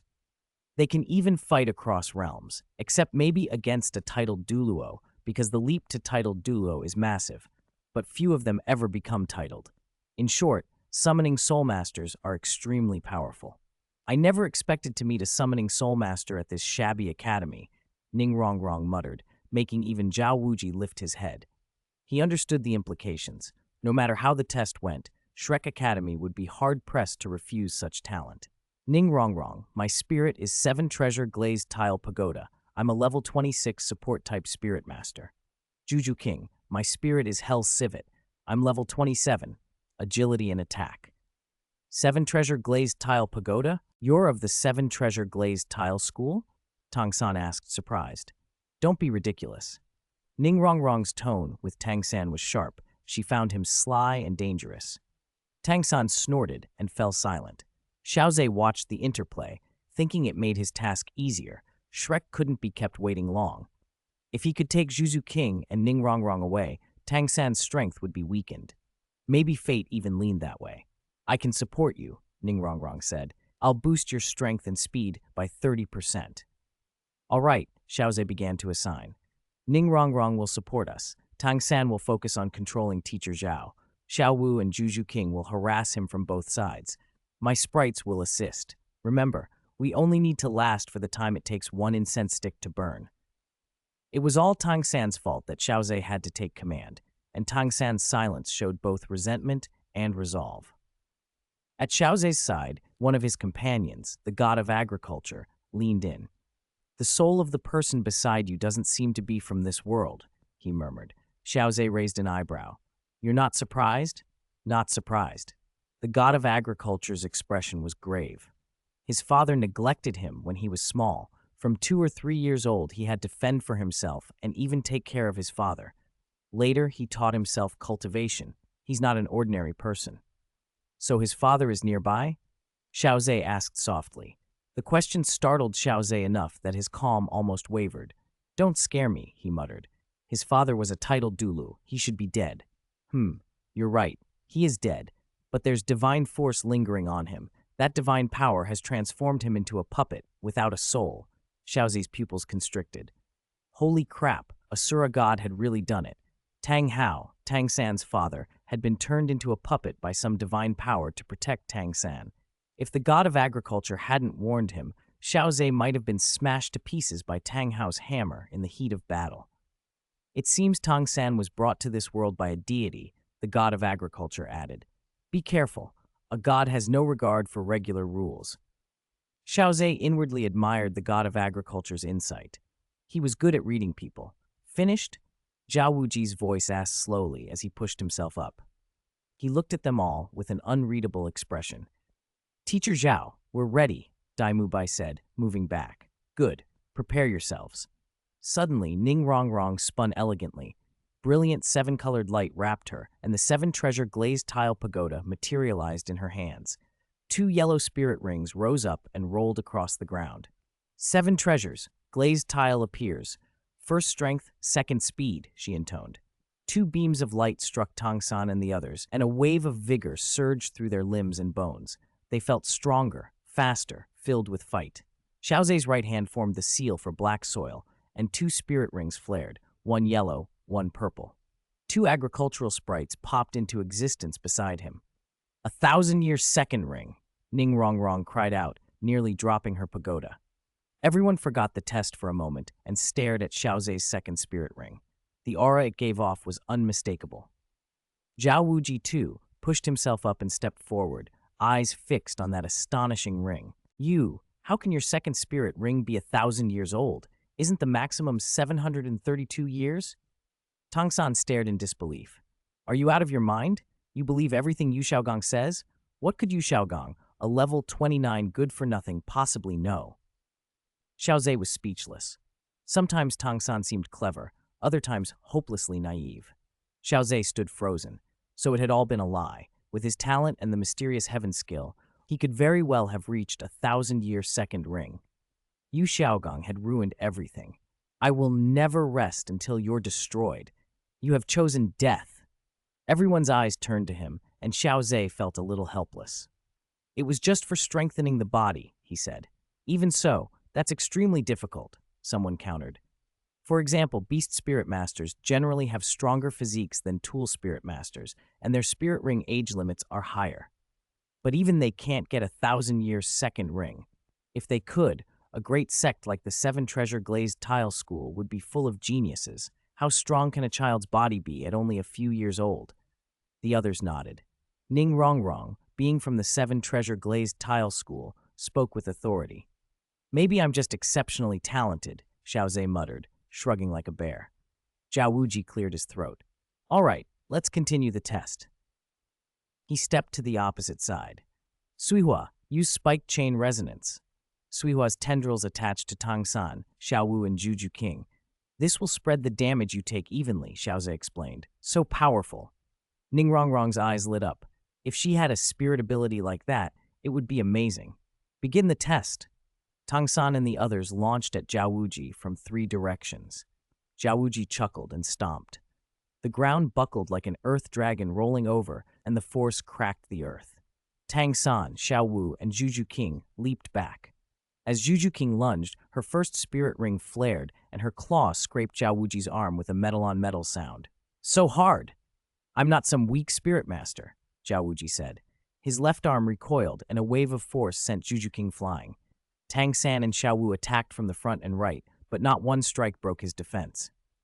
His defense is really strong, Tang San muttered. Aren't you going to help? Ning Rongrong looked at Xiao Ze. I'm a summoning system soul master. Suihua, use 1,000 rice shadows. A golden glow shrouded Suihua as 8 phantom rice ears formed and waved their awns toward Zhao Wuji. A cloned spirit ability. Interesting, someone remarked. Second spirit ability, Mighty Vajra Palm. Zhao Wuji's hands took on the shape of bear paws. One palm shattered a phantom rice ear. A healing wave rebounded between Tang San and the others. It even has a healing effect. Shimang, use Windfall Wheat Spike. A golden whirlwind shot out. Everyone, get out of the way. Tang San shouted when he saw the terrifying technique. Juju King hesitated, but seeing Xiao Wu pull back, she did the same. What are these kids up to? Zhao Wuji frowned. He caught the golden whirlwind in one hand. The next instant, the blazing wheat seeds exploded one after another. Boom! Boom! Explosions rattled the ground. But a strong golden light flared from Zhao Wuji's body and blocked the blasts. It can even detonate. Impressive, Zhao Wuji said, growing increasingly surprised. This Xiao Ze really had tricks. Third spirit ability, gravity enhancement, Shimang called. An invisible gravity pressed down on Tang San and the others. Their bodies grew heavy, their feet sinking as if into swamp. Suihua advanced, her rice crown striking Zhao Wuji's shoulder and leaving a red mark. You little thing, how do you have such strength? Zhao Wuji exclaimed. He charged at Suihua. Binding, blue-silver grass erupted from the earth wrapping around Zhao Wuji. His strong defense, however, kept the thorns from piercing him. With a roar, his muscles bulged and he shattered the grass. Mph, little thing, die! Zhao Wuji swung at Suihua with a palm. Second, speed, Xiao Ze commanded. Suihua's speed surged, and she dodged Zhao Wuji's strike. Suihua, 1,000-layer rice wave. Countless translucent rice ears sprouted from the void, and a blue-gold grain rain fell continuously, turning the ground into a liquid rice field. Zhao Wuji's feet sank as if in mud. His movement slowed significantly. Juju King felt the peculiar power coursing through her and marveled. Tang San and Xiao Wu experienced Suihua's domain for the first time. Go, Xiao Ze ordered. The 3 attacked Zhao Wuji again. With a 15% armor-piercing effect, Zhao Wuji's defense became vulnerable. Their spirit ability releases were faster too. What a powerful spirit beast. It even has a domain, Ning Rongrong said, eyes fixed on Xiao Ze. This isn't a spirit beast, it's a sprite, an agricultural sprite. Agricultural sprite? Ning Rongrong tilted her head in confusion. We'll talk about that later. Boom, boom, boom. Rice ears exploded in the distance, their blasts harmless to Tang San and the others, but disorienting Zhao Wuji. He now had several small wounds, while Tang San and his companions remained protected by shields. Second spirit ability, Netherworld 100 Claws. Juju King shouted as she spun and slashed at a wound on Zhao Wuji, tearing it wider. Annoying, Zhao Wuji roared and unleashed a surge of spirit power, sending Tang San and the others flying. Fourth spirit ability, Zhao Wuji's 4th spirit ring shot toward Xiao Ze. To him, Xiao Ze was the biggest nuisance. Take him out and the rest would be easy. Xiao Ze reacted instantly. Shimeng Chenshi Prism. Simong arranged grains into a multifaceted prism that reflected the spirit ring. The Chenshi Prism could reflect spirit rings and even some spirit abilities, long or short range, as long as the power didn't exceed its threshold. This spirit ring wasn't offensive, so Shimang reflected it onto Tang San's head. Tang San yelped, then bellowed, "Xiao Ze, are you trying to hurt me?" "Why are you yelling?" "It wasn't offensive," Xiao Ze replied. "You little brat, you've got tricks. Let's see how you defend against this." Zhao Wuji's voice dropped. Fifth spirit ability. A tremendous pressure slammed in from all directions, and Xiao Ze felt himself being dragged uncontrollably toward Zhao Wuji. "Xiao Ze!" Ning Rongrong lunged and grabbed his hand, but she was too weak. She was even pulled forward a few steps herself. "Let go. Don't worry, I'll be fine," Xiao Ze said calmly. "Okay." Chapter 32. Ning Rongrong wants to support Xiao Ze. "Come here! Sui Hua!" Xiao Ze reached out his right hand. Sui Hua condensed into a streak of light and flowed into him. Power surged through his limbs and bones. A flood of technique and skill filled his mind, the experience and abilities of Sui Hua. In an instant, Xiao Ze split into 8 clones and blinked away. "Holy, they can even fuse," Zhao Wuji muttered, surprised to see Xiao Ze slip free of his control. Xiao Ze flicked his fingers, and a swarm of Sui crowns appeared. His clones mirrored every movement, and the illusions attacked Zhao Wuji. Coordinating with Tang San and the others, Xiao Ze helped pin Zhao Wuji down. Every time Zhao tried to strike back, Xiao Ze's tricks made him sick to his stomach. He had no massive spirit techniques to counter with, only the ability to keep getting under Zhao's skin. Second spirit ability, Charm, someone called. Suddenly, Xiao Ze severed Xiao Wu's Sui chain resonance. Xiao Wu screamed, doubled over on the ground, clutching her head as a pounding pain burst through her. She barely stayed conscious. "Tang San." Juju King's voice was tight with panic. Tang San, bloodshot-eyed and breathing heavily, scooped Xiao Wu up. "Is she okay?" Xiao Ze cast a sidelong glance at Tang San. "Are you an idiot? Didn't I tell her not to use charm on a powerful spirit master?" It reflexed back on her. "If I hadn't cut the connection, we'd all have shared the backlash." Juju King scowled at Tang San and Xiao Wu. How had they become spirit masters without even this basic knowledge? Zhao Wuji was left speechless. The little rabbit had really thought she could play Spirit Emperor. Though he didn't cultivate mental force like that, his own mental strength was not something a spirit grandmaster could dismiss. "Tang San, heal her," he demanded. "Mental injuries can't be healed," Xiao Ze said, spreading his hands. Even if he had the ability, he wouldn't have bothered. It wasn't his problem. Tang San's eyes flamed. He carried Xiao Wu off and turned back to Zhao Wuji. His hands shimmered iridescent white, his eyes glowing a fierce purple. Zhu Qing started forward, but Xiao Ze stopped her. She looked at him in confusion. He shook his head. "If you go in now, you'll get hurt. Tang San is going to use other methods." Zhao Wuji felt threatened. Tang San swept his hand across the 24 moonlit bridges, and 10 streaks of cold light tore through the air toward Zhao Wuji's vital points. The whistling of the hidden weapons startled him. He relied more on direct clashes than speed. Now was going to be Tang San versus Zhao Wuji, mano a mano. "Hidden weapons?" Zhu Qing asked in surprise. "They're weapons used from the shadows," Xiao Ze explained mildly. "They're effective." He and Zhu King drifted back to Ning Rongrong's side. Ning Rongrong's eyes sparkled. "They're amazing. If we could get Tang San's hidden weapons into 7 treasure glazed tile school." "Don't even think about it," Xiao Ze interrupted, pouring cold water on the idea. "Even if he sold them, they wouldn't be the complete versions. Besides, external tools are just that, external. What makes Tang San dangerous isn't just the weapons. It's his cultivation, the way he uses them. Owning the weapons won't let you unleash their full power." Ning Rongrong flushed and opened her mouth to argue, but Xiao Ze's point was clear. Tang San's techniques were woven into his whole system. Tools alone wouldn't replicate that. Zhao Wuji exhaled in relief. Tang San and Xiao Ze were truly monsters. Tang San's chaotic hidden weapons had actually hurt him, and Xiao Ze felt like someone who could control the field. Perhaps he was still holding back. After the fight, Dai Mubai led the new students to their accommodations. The wooden dormitory looked old rather than run down, but it certainly wasn't luxurious. "We're living here?" Ning Rongrong stared in disbelief. Xiao Ze was equally speechless, as expected from Flender. He'd squeezed every coin out of the academy and spent none on repairs. "The academy's funds are limited," Dai Mubai shrugged. "Girls on that side, Boys over here. Tang San and Oscar shared a room, while Xiao Ze got one to himself. He settled in and opened the agricultural gift package he'd brought. The produce was high quality, and the snacks Xiao Ze made were even better. Simple rice balls with chili, modest in appearance, but surprisingly flavorful. The chili also warmed him. Spicy food could temporarily sharpen a spirit master's combat edge, if only briefly. Bang! The door opened, and Ning Rongrong slipped in. "Hey, could you knock? You nearly gave me a heart attack." "Young lady, are you doing something you shouldn't be in here?" she teased with a mischievous smile. Xiao Ze glanced up, annoyed and amused. Ning Rongrong's face flushed a bright pink.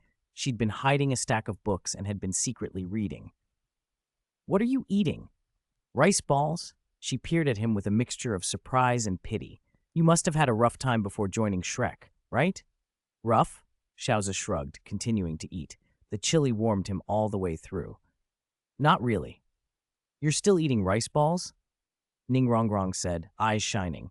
She almost wanted to sponsor him. He was dark-skinned but handsome, and his spirit talent looked promising. Xiao Ze laughed and produced another rice ball, this one without chili. "Want to try one?" He had two reasons for offering them. One was purely practical. He had plenty left and could sell them to the 7 Treasure Glazed Tile School. Their academy lacked such offensive methods, and food like this might appeal. But he wasn't afraid they'd try to seize him. Ning Fengji was a shrewd businessman. Once he understood how valuable Xiao Ze's crops and skills were, he wouldn't use force. And if he ever did try, that would lead to the second reason, a contingency Xiao Ze wasn't about to spell out. Chapter 33. Ning Rongrong and Juju King were shocked. Another reason was to bring Ning Rongrong and Juju King along. "What? You think that makes me lustful? Nonsense. Food and sex are human nature, and crops are a great lure. Besides, what he gave wasn't some ordinary rice." Ning Rongrong eyed Xiao Ze suspiciously, but she still took a small bite. Immediately, a rich, mellow flavor filled her mouth. Ning Rongrong covered her mouth. This. Too delicious to speak. Xiao Ze laughed. "What kind of rice is it? As the young miss of the 7 Treasure Glazed Tile School, you've surely eaten fine rice before, but none of those come close to this." "I grew it myself," Xiao Ze said. "You grew it?" Ning Rongrong's eyes widened. "You're a spirit master and you farm? What kind of spirit do you have?" "Black soil." Ning Rongrong answered casually at first, then suddenly reacted. "You mean this was grown with your spirit?" "Exactly. How is that possible? I've never even heard of such a spirit."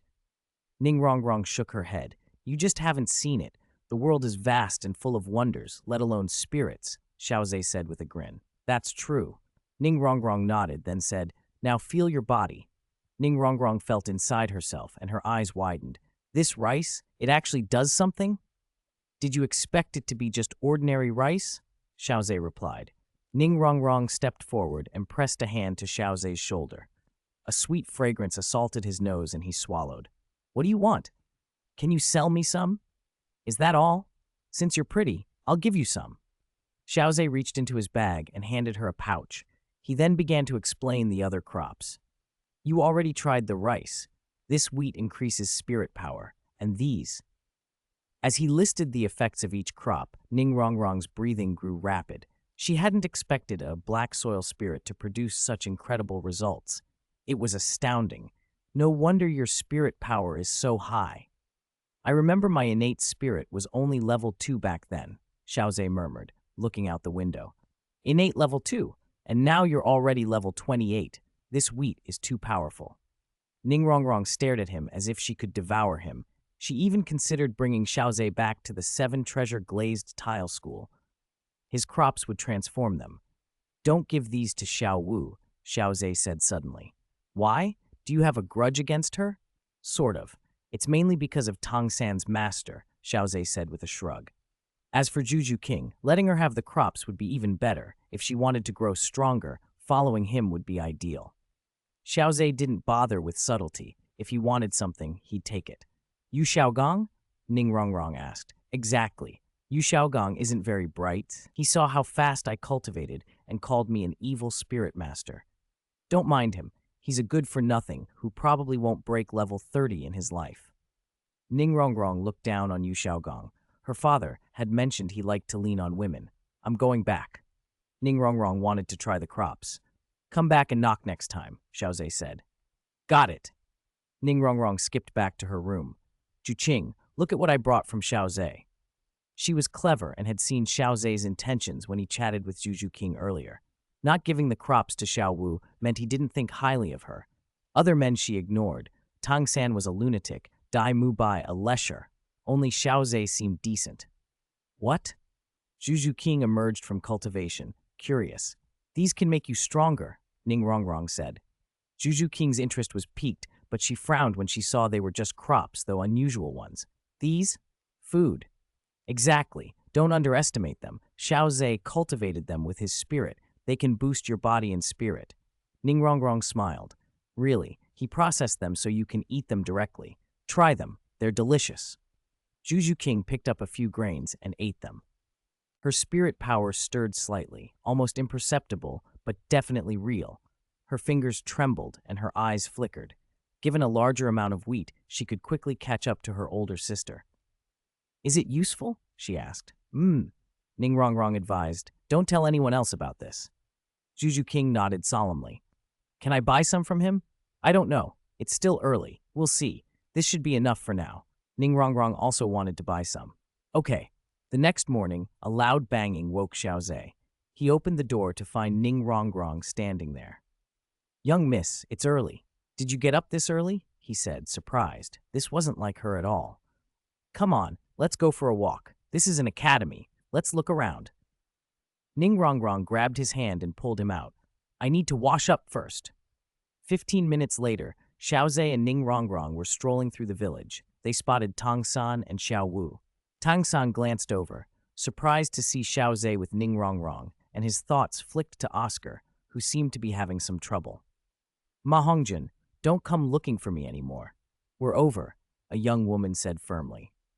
The four saw Ma Hongjun, a lecherous, hefty man, harassing a girl.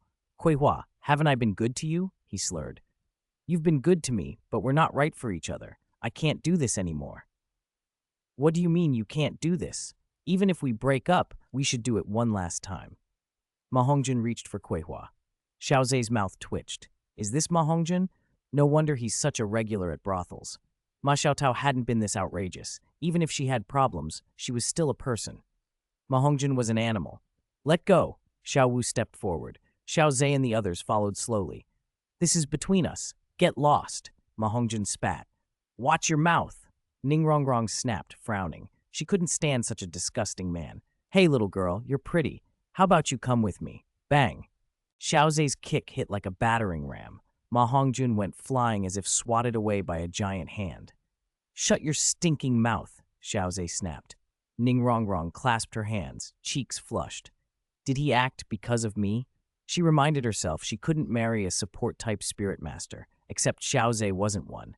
No, don't jump to conclusions. They'd only just met. You're courting death, Phoenix Possessor. Ma Hongjun spat as he struggled to his feet, his fat face trembling with rage.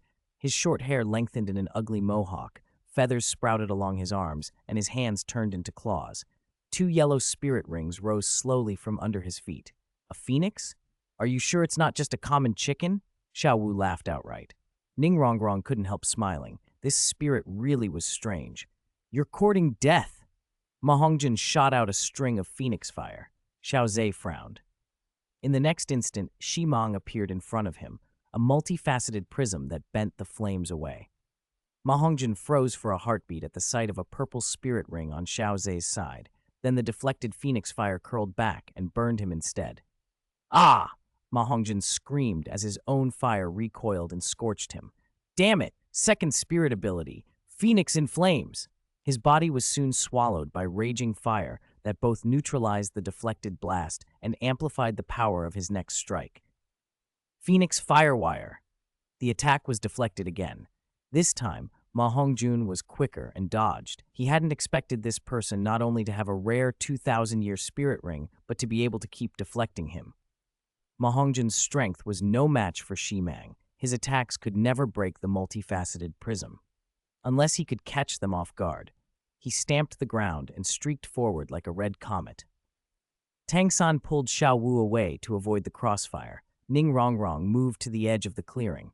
A golden whirlwind flew toward Ma Hongjun, but he sidestepped with skilled footwork. Xiao Ze's lips curled faintly. Windfall Wheat's golden whirlwind had never been the point. Shimang timed its strike perfectly and clipped Ma Hongjun's face. Startled at the thought of a ruined complexion, the chubby youth stumbled back. Then a series of deafening explosions rocked the air, mingled with Ma Hongjun's screams. Even his bulky body was thrown into the sky. "Fatty! He's flying!" Bang! When the dust settled, Ma Hongjun lay sprawled on the ground, his clothes shredded, too winded to move. Shimang had been merciful. Dai Mubai hurried over at the sound. Seeing Ma Hongjun on the dirt, bewilderment crossed his face. Tong San explained everything. "So that's it. Fatty's spirit has a problem, hence the craziness."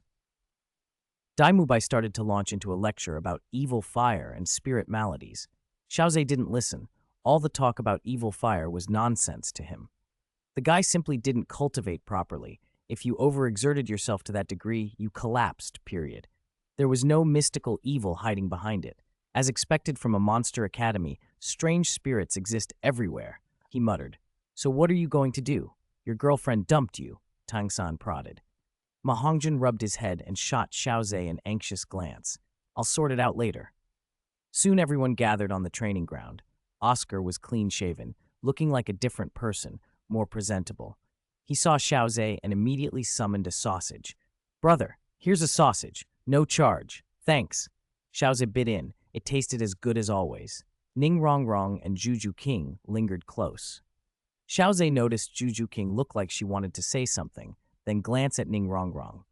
Ning Rongrong stuck out her pink tongue, and Xiao Ze understood. The item had been passed to Juju King. Dai Mubai watched Juju King so near Xiao Ze and scowled. He'd seen Xiao Ze's power yesterday and wasn't sure he could beat him. Summoner-type spirit masters were terrifying early on. A middle-aged man in black-rimmed glasses walked up, Dean Flender of Shrek Academy, all smiles and shrewdness. "Good.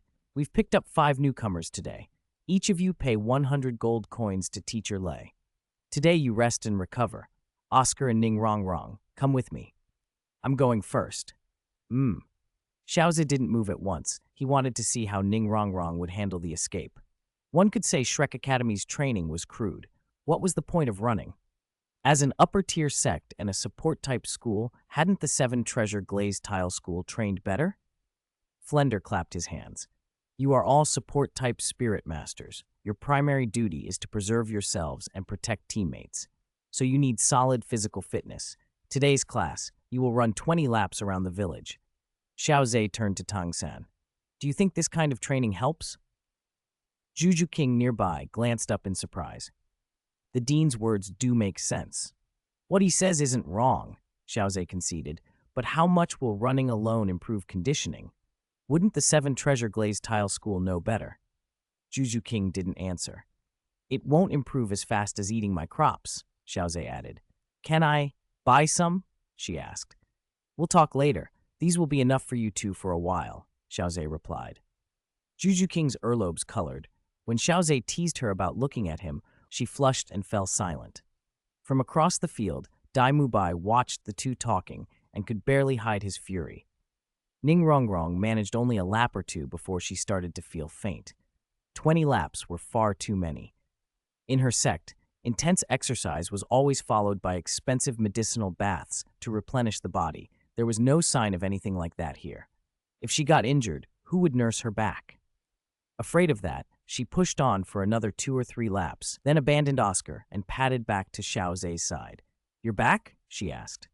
"You knew I'd come back?" Xiao Ze said, a hint of amusement in his voice. "You're from the 7 Treasure Glazed Tile School. How can you not know whether all this running is useful?" Ning Rongrong smiled brightly. "You aren't wrong. Running helps, but without a proper medicated bath, it'll injure you," she went on. "This shabby academy's too poor to provide those baths. I can't risk my body. Besides, I have your treatment. It works much better than their regimen." "That's true. If I'm not mistaken, Flender will start making trouble for you soon." Xiao Ze watched Ning Rongrong carefully. He felt she'd been manipulated. Even if she later rose high, it had come at the expense of the 7 Treasure Glazed Tile School. She'd been pushed around by Flender early on, and then by Yu Xiaogang later on. Tang San had ended up with a heart separation control. Ning Rongrong had been made a scapegoat. Xiao Ze couldn't judge everything. There were always two sides to a story. But he knew she'd never be fully comfortable at Shrek Academy. This is Shrek Academy. Flender will make an example of you to show he's in charge, Ning Rongrong said. He's only a spirit saint, she added with disdain. Think carefully. Staying here isn't a long-term option. I'm just running away from home for now. Ning Rongrong didn't plan to stay forever. The place bored her. Juju King listened and began to wonder if she should leave too. She'd come for Daimubai. Now she was disappointed. Daimubai wasn't here to study, just hiding and playing. It didn't feel worth it. Night fell. Flender looked straight at Ning Rongrong. Ning Rongrong, why didn't you finish your training task? What do you know? Do you know what 20 laps do to someone? Do you have a medicated bath? If my body gets injured and it affects my future career, will you take responsibility? I'll only do the tasks I should. If you want other tasks done, come ask me when you can back them up. Ning Rongrong's rapid-fire words stunned Flender. Who am I, he thought. Where am I? Isn't he the dean? Flender's face darkened. Completing tasks is the most basic duty of a student. If you won't do them, you can leave the academy. Bah, I'm giving you the courtesy of calling you dean, but you're only a spirit saint. What can you do? Can your training methods for support-type spirit masters compare to those of the Seven Treasure Glazed Tile School? Oscar's innate spirit power isn't low, is it? Do you think with your methods he has no hidden injuries? Flender shot back. Everyone was surprised. Ning Rongrong could be fierce. Oscar stared. He knew his body and felt exhausted after running, especially in his legs. Even eating his sausages didn't help much. And your academy claims to be a monster school, Ning Rongrong continued.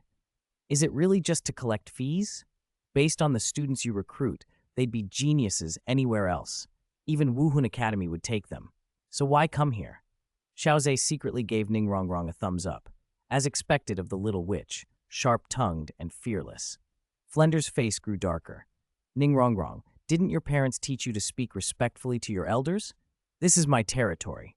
Try it, Ning Rongrong shot back. Her family's status was extremely high across the Douluo Continent.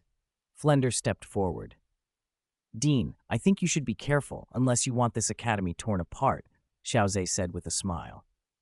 Xiao Ze, your talent is impressive, but you're threatening me? Flender hadn't expected so many to be as rebellious as this group.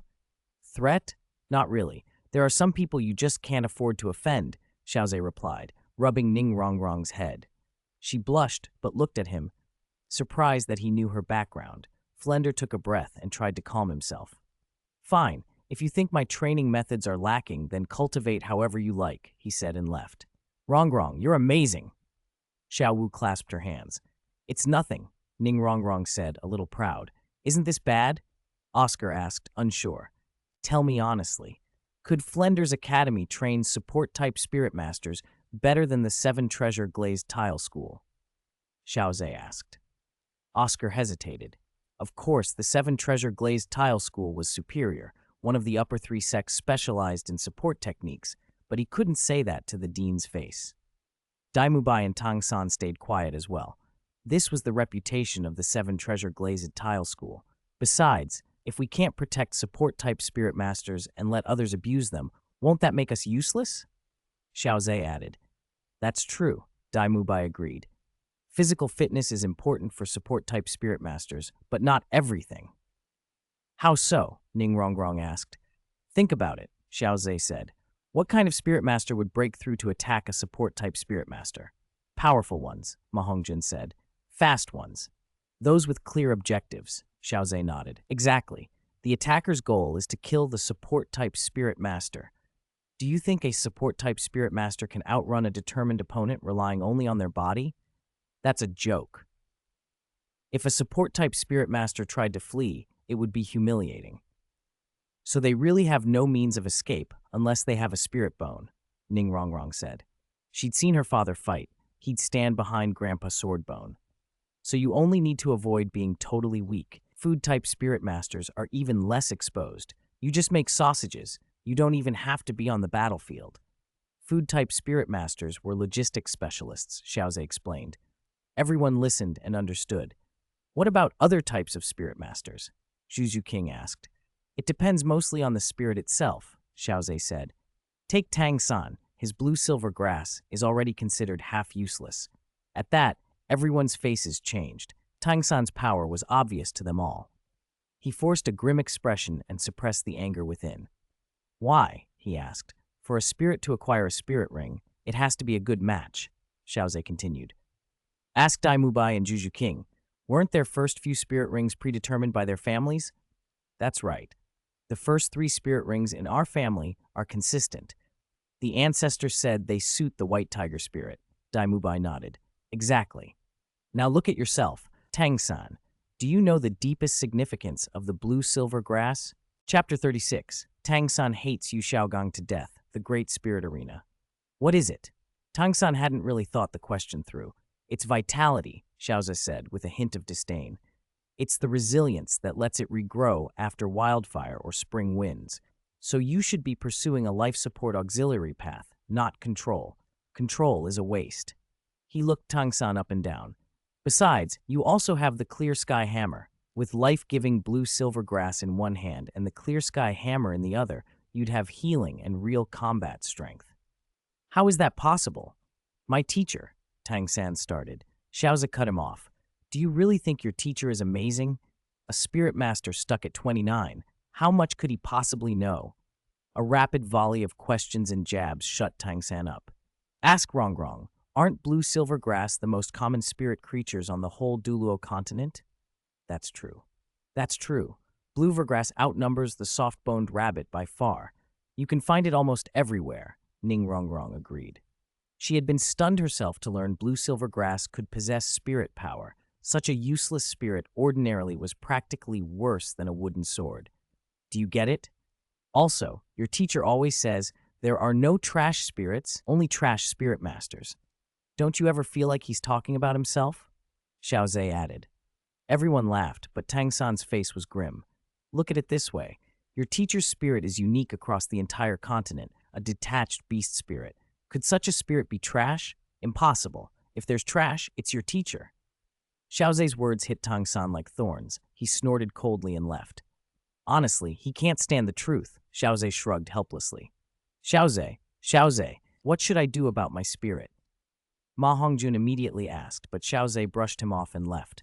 After all, they might be rivals one day. Why would he reveal any advantages? Back in his room, Tang San's eyes were dark. Yu Xiaogang, you really deserve to die, he muttered. I could have had a much better future. He looked at the clear sky hammer in his hand.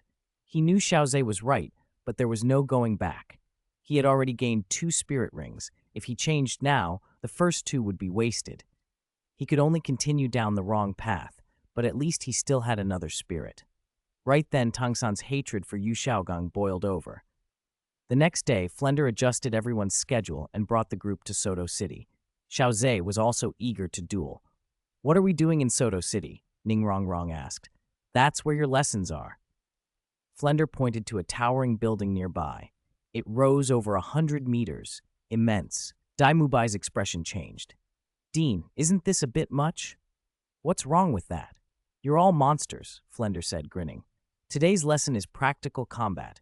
Having spirit power and spirit rings isn't enough. The most important thing is experience in real fights. Today's lesson is dueling. Flender explained how the Great Spirit Arena worked as they arrived. Xiao Ze and the others registered and waited. Xiao Ze, let's do a 2-on-2 match, Ning Rongrong said, tugging at him. All right. For Xiao Ze, 1-on-1 or 2-on-2 was the same. At the registration desk, they picked a team name. Let's call ourselves the Smile Duo, Ning Rongrong said, playing on their names.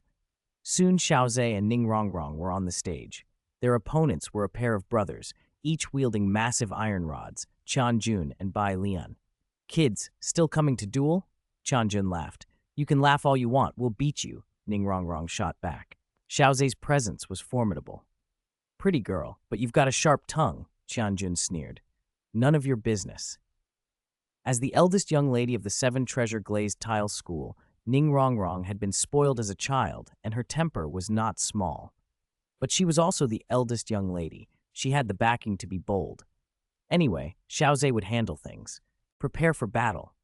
Xiao Ze's black soil spirit manifested again, and two spirit rings, one yellow and one purple, flared to life. The arena erupted. Holy, 1,000-year spirit ring. 1,000-year second spirit ring. How is that possible? Is this some kind of trick? He hasn't used any spirit ability yet, so it can't be. This is unbelievable. Mom, I met a genius. The girls got the 7 treasure glazed tile pagoda. What a divine duo. Tianjun and Bai Lian's faces fell. Who could have imagined the kids across from them would show such monstrous spirit ring formations? And the girl had the 7 treasure glazed tile pagoda. What the hell? You don't look ordinary, yet you still come to duel, Tianjun grumbled. Scared now? Humph. Bai Lian snorted. Flender, watching nearby, beamed with satisfaction. He had just bet his gold coin on Xiao Ze, and if they won it would pay off handsomely. Match start. Tianjun and Bai Lian lunged at Ning Rongrong. They weren't sure what kind of spirit Xiao Ze had, but Ning Rongrong's pagoda had to be dealt with first. Suihua, Shimang. 2 harvest sprites appeared. Suihua and Shimang. Ning Rongrong's 2 buffs landed on them instantly. Summoning system spirit, spectators murmured. Tianjun and Bai Lian froze. Brother, this is bad. He's a summoning-type soul master, one whispered. Never mind, go, the other barked.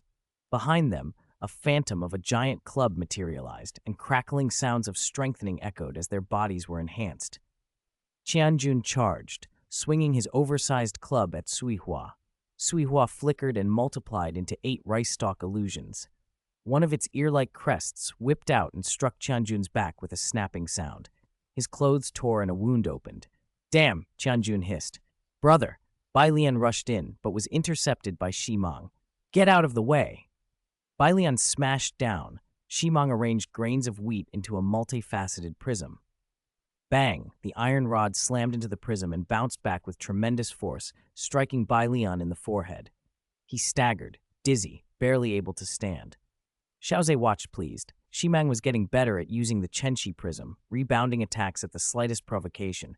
The skill was devastating. Tianjun saw his brother nearly out cold, and his second spirit ring flared. His iron rod suddenly grew huge and swept horizontally, scattering the illusions before him. But several rice stalk crests sprouted at his waist and bound him. The 2 brothers were caught utterly off guard, powerless to resist, and were quickly dispatched by Xiao Ze and Ning Rongrong. That was too easy. Xiao Ze, you're amazing. Ning Rongrong laughed, delighted. Your buffs were pretty good too. Xiao Ze said, nodding. Chapter 37. Those who dare not cause trouble are mediocre. The next morning, as the horizon paled to a fish belly white, a few clear rooster calls cut the quiet and the tree branches shivered in the breeze. Oscar came running in, breathless with excitement. Oscar, you're late, Flender scowled. Dean, I broke through to level 30, Oscar announced, chest puffed with pride. Everyone froze for a moment, then erupted in congratulations. Excellent, excellent. Oscar, you're the second among us to hit level 30. Flender looked around at the group and said, Lesson for today is simple. Eat the sausages Oscar makes. What? Came the shocked chorus. Only Xiao Ze didn't look surprised. Oscar's a food system spirit master. His dishes are important. His first and second soul skills restore physical strength and spirit power, and they can detoxify and remove abnormal conditions. If you get hurt out in the wild, would you refuse his food just because his spirit incantation sounds unpleasant? Xiao Ze's point was well taken, and besides, Oscar's sausages actually tasted good. Oscar grinned. Xiao Ze is my favorite customer. Except for Xiao Ze, everyone else needs to eat 2 sausages. Faces tightened. Oscar's spirit incantations were notorious. Begin, Flender ordered. Okay. Oscar sang out in his usual ridiculous voice. I have a big sausage. I have a small sausage. He produced a pile of sausages and pointed. Start with Dai Mu Bai. Dai Mu Bai straightened, drew in a steady breath, and walked up to Oscar. Eat up, Boss Dai, Oscar said cheerfully. Dai Mu Bai snatched 2 sausages, shut his eyes, and shoved them into his mouth. Very good, Oscar observed approvingly. One at a time, Flender reminded. Ning Rongrong glanced at Xiao Ze. He gave a small nod. Steeling herself, she took a sausage and ate it. Flender stared in mild surprise. Given her young misdemeanor, he hadn't expected it. Xiao Ze had a way about handling Ning Rongrong, it seemed. When everyone had eaten, Flender nodded with satisfaction. Good, go rest for the day. Afterward, teacher Zhao Wuji will take you into the Stardew Great Forest to help Oscar acquire his third spirit ring. Xiao Ze's interest was piqued. He'd soon meet the famous Shrek Academy in person. The place had its warts, like anything run by eccentric people. Dai Mubai with his frequent indulgences, Ma Hongjun with his inner ferocity. They were a lewd, chaotic lot. Xiao Ze, what kind of spirit ring should I try for? Oscar asked. He looked to Xiao Ze. If anyone understood spirit abilities, it was him. Your spirit abilities are healing-based and tied to spirit beasts. You already have recovery and negative status removal. Next, you should get either an amplification or a special effect. Ideally, your first soul skill should be a percentage-based amplifier, so it stays useful later on. Otherwise, even with a century-long recovery, the ability won't scale well at higher spirit power, Xiao Ze explained. That's why the 7-treasure glazed tile pagoda is so powerful. Good that you know, Oscar said. Percentage amplification isn't weak. Xiao Ze patted Oscar's shoulder and went off. The others agreed. Amplification would be more useful in the long run than another flat offensive skill. The next day, Zhao Wuji arrived to guide them. He spoke solemnly as he briefed the group. The Stardew Great Forest is the largest spirit beast gathering on the Douluo Continent and extremely dangerous. Be careful. Oscar and Ning Rongrong stay behind Tang San. Tang San will lead the front. Fatty and Xiao Wu, you flank left and right. Mubai and Zhu Qing stay in the rear. Xiao Ze, use your judgment. Zhao Wuji clearly trusted Xiao Ze. He was a calm, steady presence. The academy had no carriages, so they ran toward the Stardew Great Forest, about 500 kilometers southeast of the Balak Kingdom. After more than 400 kilometers, they reached a small town and decided to rest. The town was a decent-sized place with many shops catering to spirit masters. They checked into a hotel and ordered a huge meal. Xiao Ze sat with Ning Rongrong to his left and Zhu Qing to his right. Dai Mubai's face darkened. Seeing Zhu Qing so close to anyone else was like a provocation. He forced down his irritation while Fatty, always ready to be vulgar, made a few leering comments and flirted loudly. Just then, 8 people came in from outside. The leader was a middle-aged man in a pale moon-white spirit master robe. 7 younger people followed, 6 men and a woman. They're here, Oscar said with a smirk. Looks like a show. Xiao Ze braced himself to see how it would play out. Fatty leered at the young woman. That girl's really pretty, he said with wolfish eyes. The group from Kanghui Academy frowned and looked over. Tang San asked, "What's the show?" Ardeen says, "Those who don't dare to cause trouble are mediocre," Oscar replied, as if that summed up their philosophy. Xiao Ze shot a look at Ning Rongrong and Zhu Qing. "Just ignore them," he warned. "If you provoke the wrong person, you won't even know how you died." I won't go causing trouble," Ning Rongrong said primly, though Xiao Ze didn't entirely trust the sincerity. Zhu Qing simply nodded. She thought the attitude idiotic. "Monsters should act like monsters," Tang San retorted lightly. "Oh, then go pick a fight with a spirit Douluo or a title Douluo and show them how brave you are," Xiao snapped back. "If you're not bright, go see a healing system spirit master." Tang San bristled, but before anything else could happen, a young man from the Kanghui group walked over slowly. Dai Mubai looked him up and down with disdain. The others barely bothered to look. At that moment, a waiter passed nearby with a tray of dishes. The young man quickened his step, collided with the waiter, and the tray clattered. The plates tumbled and shattered on the floor. Chapter 38. Xiao Ze. I hope Teacher Zhao can survive a titled Douluo's hands. He aimed straight for Dai Mubai's head. Tang San's left hand shot out and steadied the plates with a practiced motion. With controlling crane-catching dragon, he kept every dish balanced, so not a drop spilled. He also dragged the nearby waiter to the side. Xiao Ze gave Tang San a silent thumbs up. A good show, only a little less impressive than He Chengguang. The Kanghui Academy youth smiled and said, "My apologies." Then, without warning, he kicked Dai Mubai's chair. A fight erupted. Tsk. Xiao Ze pulled Ning Rongrong and Zhu Qing back a few steps, then picked up the dishes from the table and started eating. We can't waste food. The Kanghui student was no match for Dai Mubai and was beaten until he vomited blood. A middle-aged man's face darkened as he asked in a deep voice, "Which academy are you children from?" "You don't deserve to know," Dai Mubai replied coldly. More scuffles broke out, turning the restaurant into chaos.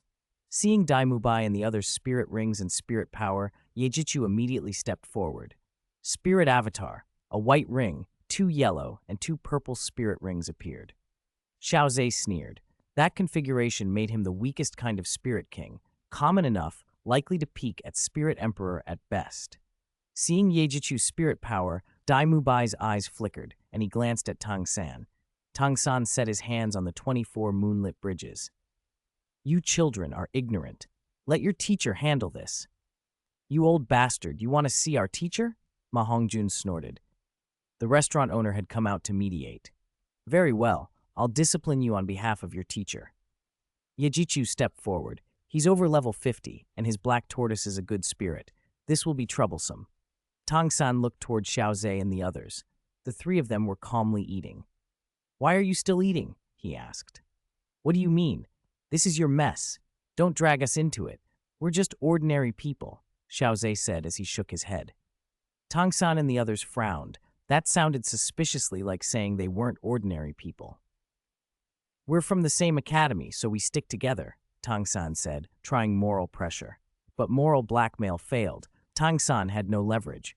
Don't say that. We're only classmates. I'm not your dad. I don't have to clean up your messes. Xiao Ze looked disdainful. He didn't really want to oppose them, but everything they did annoyed him. Tang Hao was dead. What did he have to fear? Even if an Asura god existed, would it personally come to kill him? The god of agriculture's protection could still be lent to him. Tang San's attempt at guilt trips fell flat. He glanced at Ning Rongrong and Juju King. No. Juju King's reply was blunt. It was Fatty's big mouth that caused this. Let him fight alone. Ning Rongrong, looking entertained, added, You can enjoy the show. Ma Hongjun's mouth twitched. For him, a spirit grandmaster, to fight a spirit king, even a weak one, would be risky. Tang San and the other 4 could only step forward to contend with Yejichu. Oh, such coordination, Xiao Ze mocked. Charm him. Use hidden weapons. Xiao Ze watched the clash with interest. The Douluo Continent was like a game world. This was pure PvP. At that moment, Zhao Wuji arrived, descending slowly. Why are you all out this late instead of resting? Teacher Zhao is here. Teacher Zhao. The students greeted him in chorus. All right, go back and rest. It's too noisy at night. As some moved to leave, Yejichu stopped them. Your Shrek Academy insulted my students. You can't just leave without apologizing. Xiao Ze turned his head. Yejichu showed little foresight. Who would be badly off here? Zhao Wuji didn't bother with words. He slapped out a single palm. Yejichu went flying like a kite with a broken string, crashing hard to the ground. Spiderweb cracks spread across the floor where he hit. He spat a mouthful of old blood and lay motionless.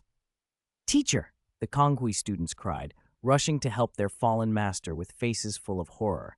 A mere palm had injured him without any visible use of spirit. This had to be a spirit saint. Yejichu and his students left quickly. Staying any longer would be dangerous. Zhao Wuji turned to Xiao Ze. Why didn't you help? Once you join Shrek Academy, you're all one, a single unit.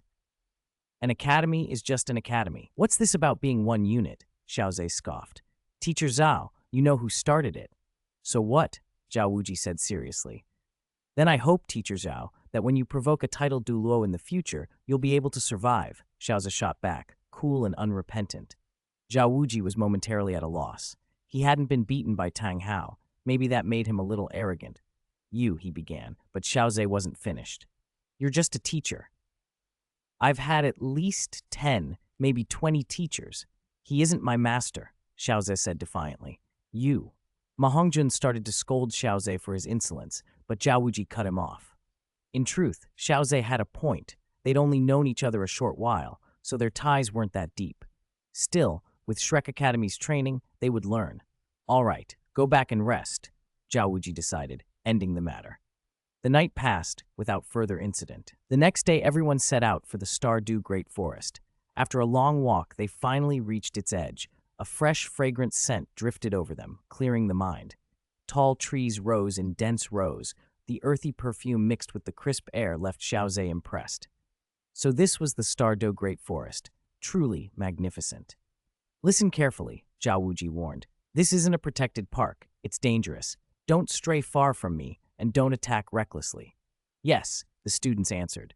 Xiao Ze summoned Sui Hua and Shi Mong to guard him. The forest's terrain was complicated, filled with natural hazards and many ferocious spirit beasts. Not long after they entered, Zhao Wuji lowered his voice and halted the group. Be careful, something's coming. Juju King, go check it out, Zhao Wuji ordered. Juju King nodded and leapt lightly into the air, moving through the trees. She returned a moment later. It's a flying snake, about 3 meters off the ground. It has a fleshy crest on its head that's bright red. A phoenix-tailed coxcomb snake, a very rare spirit beast, someone murmured, impressed. Chapter 39. Human desires are like rolling stones on a mountain. How long is this phoenix-tail crest serpent? What color are its wings? Tang San asked quickly. Light red wings, about 7 or 8 meters long, Oscar replied. Tang San nodded slightly. Oscar, you're lucky. This phoenix-tail crest serpent is a 1,000-year class spirit beast under 1,800 years. Ooh, Little San, you really are amazing, like an encyclopedia of the spirit master world, Oscar gushed. Zhao Wuji and the others looked at Tang San too, their expressions shifting. Xiao Ze nearly laughed aloud. Apparently the students at Shrek Academy never studied, they were all illiterate. In Spirit Hall's illustrated guide to spirit beasts, there was plenty on the phoenix tail crest serpent, descriptions, ages, even pictures, so you couldn't mistake one. With that in mind, Xiao Ze had no more to say. He decided to leave Shrek Academy as soon as possible. He'd come for 2 reasons, to see Shrek Academy and to see Zhu Zhu Qing and Ning Rongrong. The first was done, the second was half finished. Ning Rongrong hadn't shown any attachment to the academy, she was no problem. Zhu Zhu Qing, however, was troublesome. If she didn't go with him, then if they met again in the future, Xiao Ze would have no qualms about ripping that flower to pieces. He could discuss things, but he would not be merciful to an enemy, even if she were a woman. After a few more words, the phoenix tail crest serpent charged straight at them. Tang San summoned a mass of blue-silver grass and bound it, but the serpent twisted its body and snapped free. The others attacked in earnest. Shi Mong's sacred judgment scythe. Shi Mong's 9 main awns merged into a giant luminous scythe and swept horizontally. The serpent was too slow to dodge and was struck heavily along its flank. It screamed and crashed to the ground. A beam of light flared from the wound, the awn injury effect of the sacred judgment scythe, which reduced the target's defense by 15%. White Tiger Vajra transformation.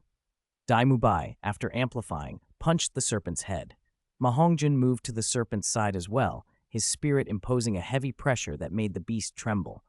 Soon everyone's combined assault knocked it down. Oscar hurried over, excited. Do we really have to hunt spirit beasts? Xiao Wu asked, her face full of reluctance. Are you kidding? Xiao Ze laughed. If you don't hunt spirit beasts, where do your spirit rings come from? He knew Xiao Wu's rings had been condensed by herself, but she was now effectively human, a traitor to spirit beasts. Xiao Ze held them no ill will. The law of the jungle is instinct. Humans aren't different. Xiao Wu started, then fell silent. Thinking about her identity, she paled a little. Tang San, Xiao Wu's just soft-hearted. She can't bear to see too many die, Tang San said softly and earnestly. Soft-hearted? Xiao Ze scoffed. Spirit masters and spirit beasts aren't kind. They're governed by survival of the fittest, by natural selection. Spirit beasts prey on humans, and spirit masters take spirit beast blood. Unless the spirit master system itself changes, nothing will. Add human greed, and in a few tens of thousands of years, spirit beasts could disappear entirely. And if spirit beasts vanish, spirit masters would follow, unless spirit rings could be manufactured. Xiao Ze spoke not because he expected to change anyone's mind, but because the world struck him as warped. The likely future scarcity of spirit beasts was obvious to him. Everyone fell silent listening to him. Oscar was stunned. Xiao Ze sounded cultured. Isn't this a little alarmist? Xiao Wu asked, swallowing. Alarmist? Xiao Ze chuckled. Spirit beasts don't just give spirit rings. They also have spirit bones. Once spirit rings are assured, people will hunt spirit beasts for their bones. Human desire is like a stone rolling down a mountain. Once it starts, nothing can stop it. Enough, Zhao Wuji cut in quickly. You're still young. This isn't something to blame you for. Oscar, finish it. Stop, someone called. 2 figures approached from a distance, one old, one young. A white-haired old woman walked beside a lithe young girl in a tight outfit. "What's going on?" Zhao Wuji asked. "This phoenix tail crest serpent has been on our tail. You can't take it from us," the old woman said. "What proof do you have?" Oscar said, clearly thinking the serpent would yield a prize spirit ability if he killed it. "This serpent has 2 scars on its belly from my snake staff. My granddaughter is level 30 and needs her 3rd spirit ring," the woman replied.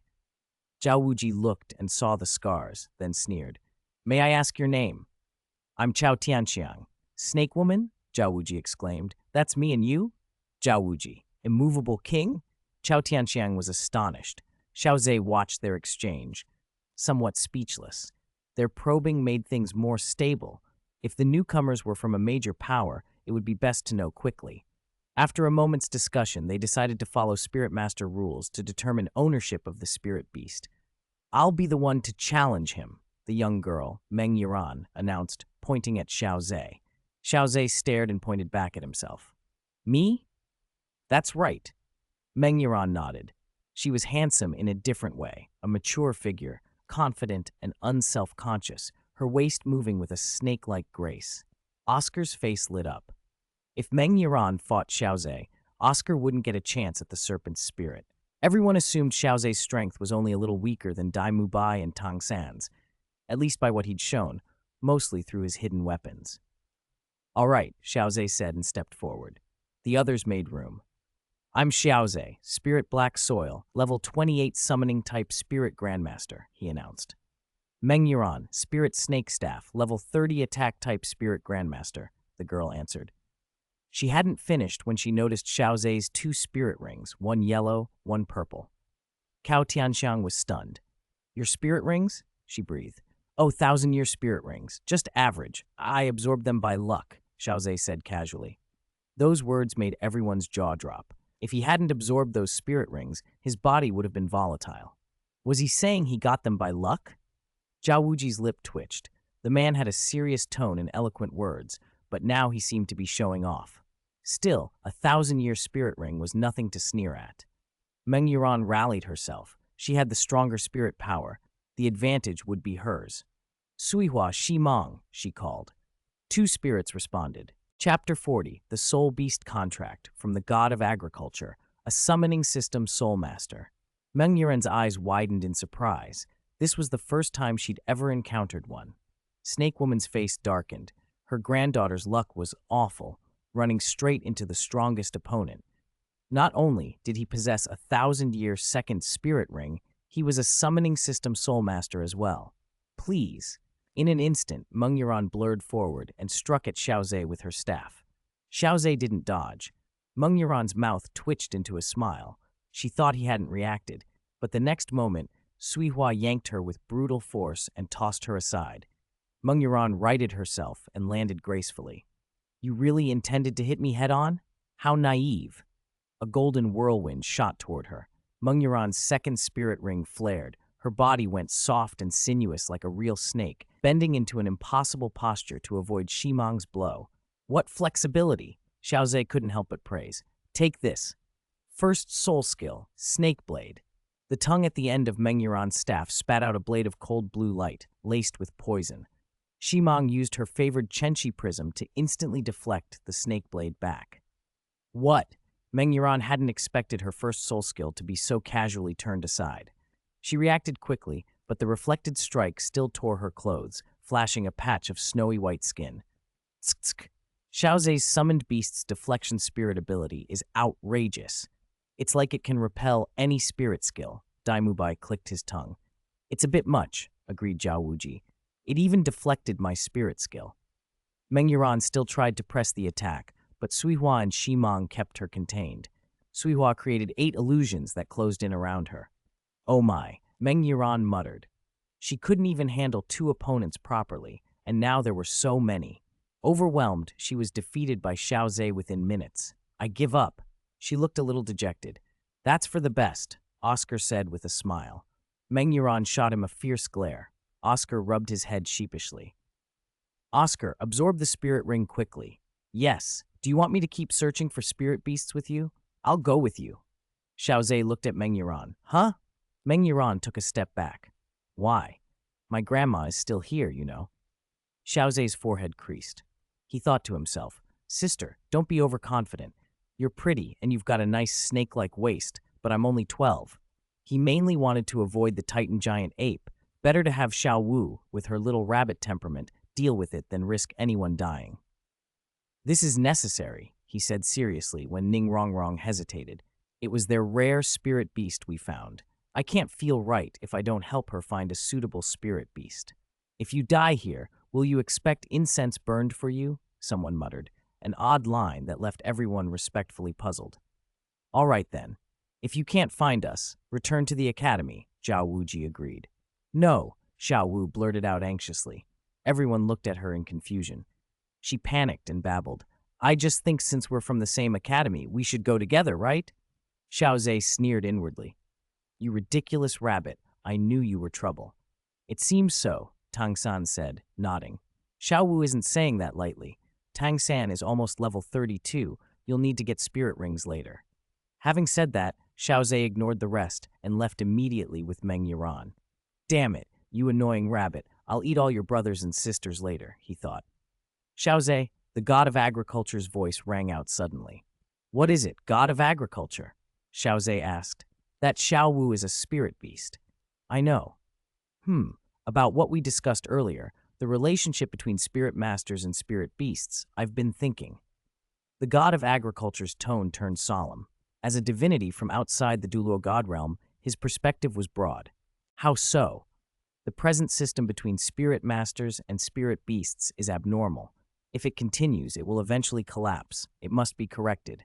The god of agriculture treated all life and nature equally. In his world, things were not so unbalanced. That was why he was the god of agriculture, a god of life.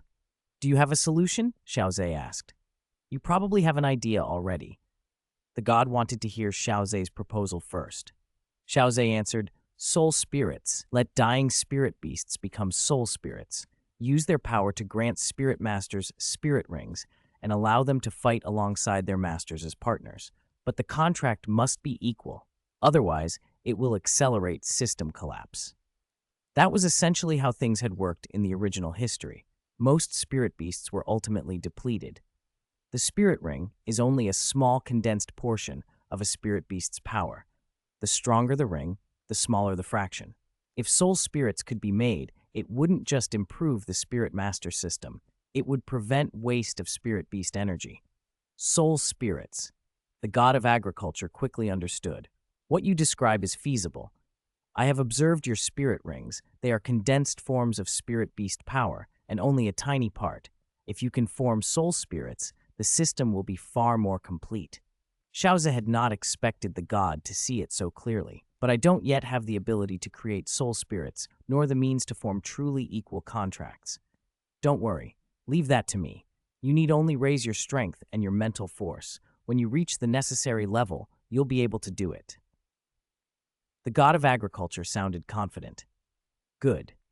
Xiao Ze felt a rush of relief. Having a divine backing was a powerful thing. God of agriculture, please also study spirit bones and see whether artificial spirit bones can be made. If artificial spirit bones and soul spirits can be produced, the merit would be immeasurable. With both faith and merit and a few other conditions, you might even create your own god position, or possibly inherit mine. Xiao Ze was eager at the thought. An hour later, with Xiao Ze's help, Meng Yuran found a suitable spirit beast and advanced to spirit elder. Thank you, big bad guy. She stood on tiptoe, slipped her hands behind her back, and lightly kissed Xiao Ze on the cheek. Xiao Ze was frozen. Even Snake Woman was stunned, her little cabbage given away so readily. I'm leaving. Be careful in the Star Do Great Forest. If fate allows, we'll meet again. Goodbye. Meng Yuran walked away. Xiao Ze still hadn't processed it. Had she offered herself a bit too quickly? He hadn't even had time to think. Then he heard a faint voice, as if asking, Yuran, what exactly are you thinking?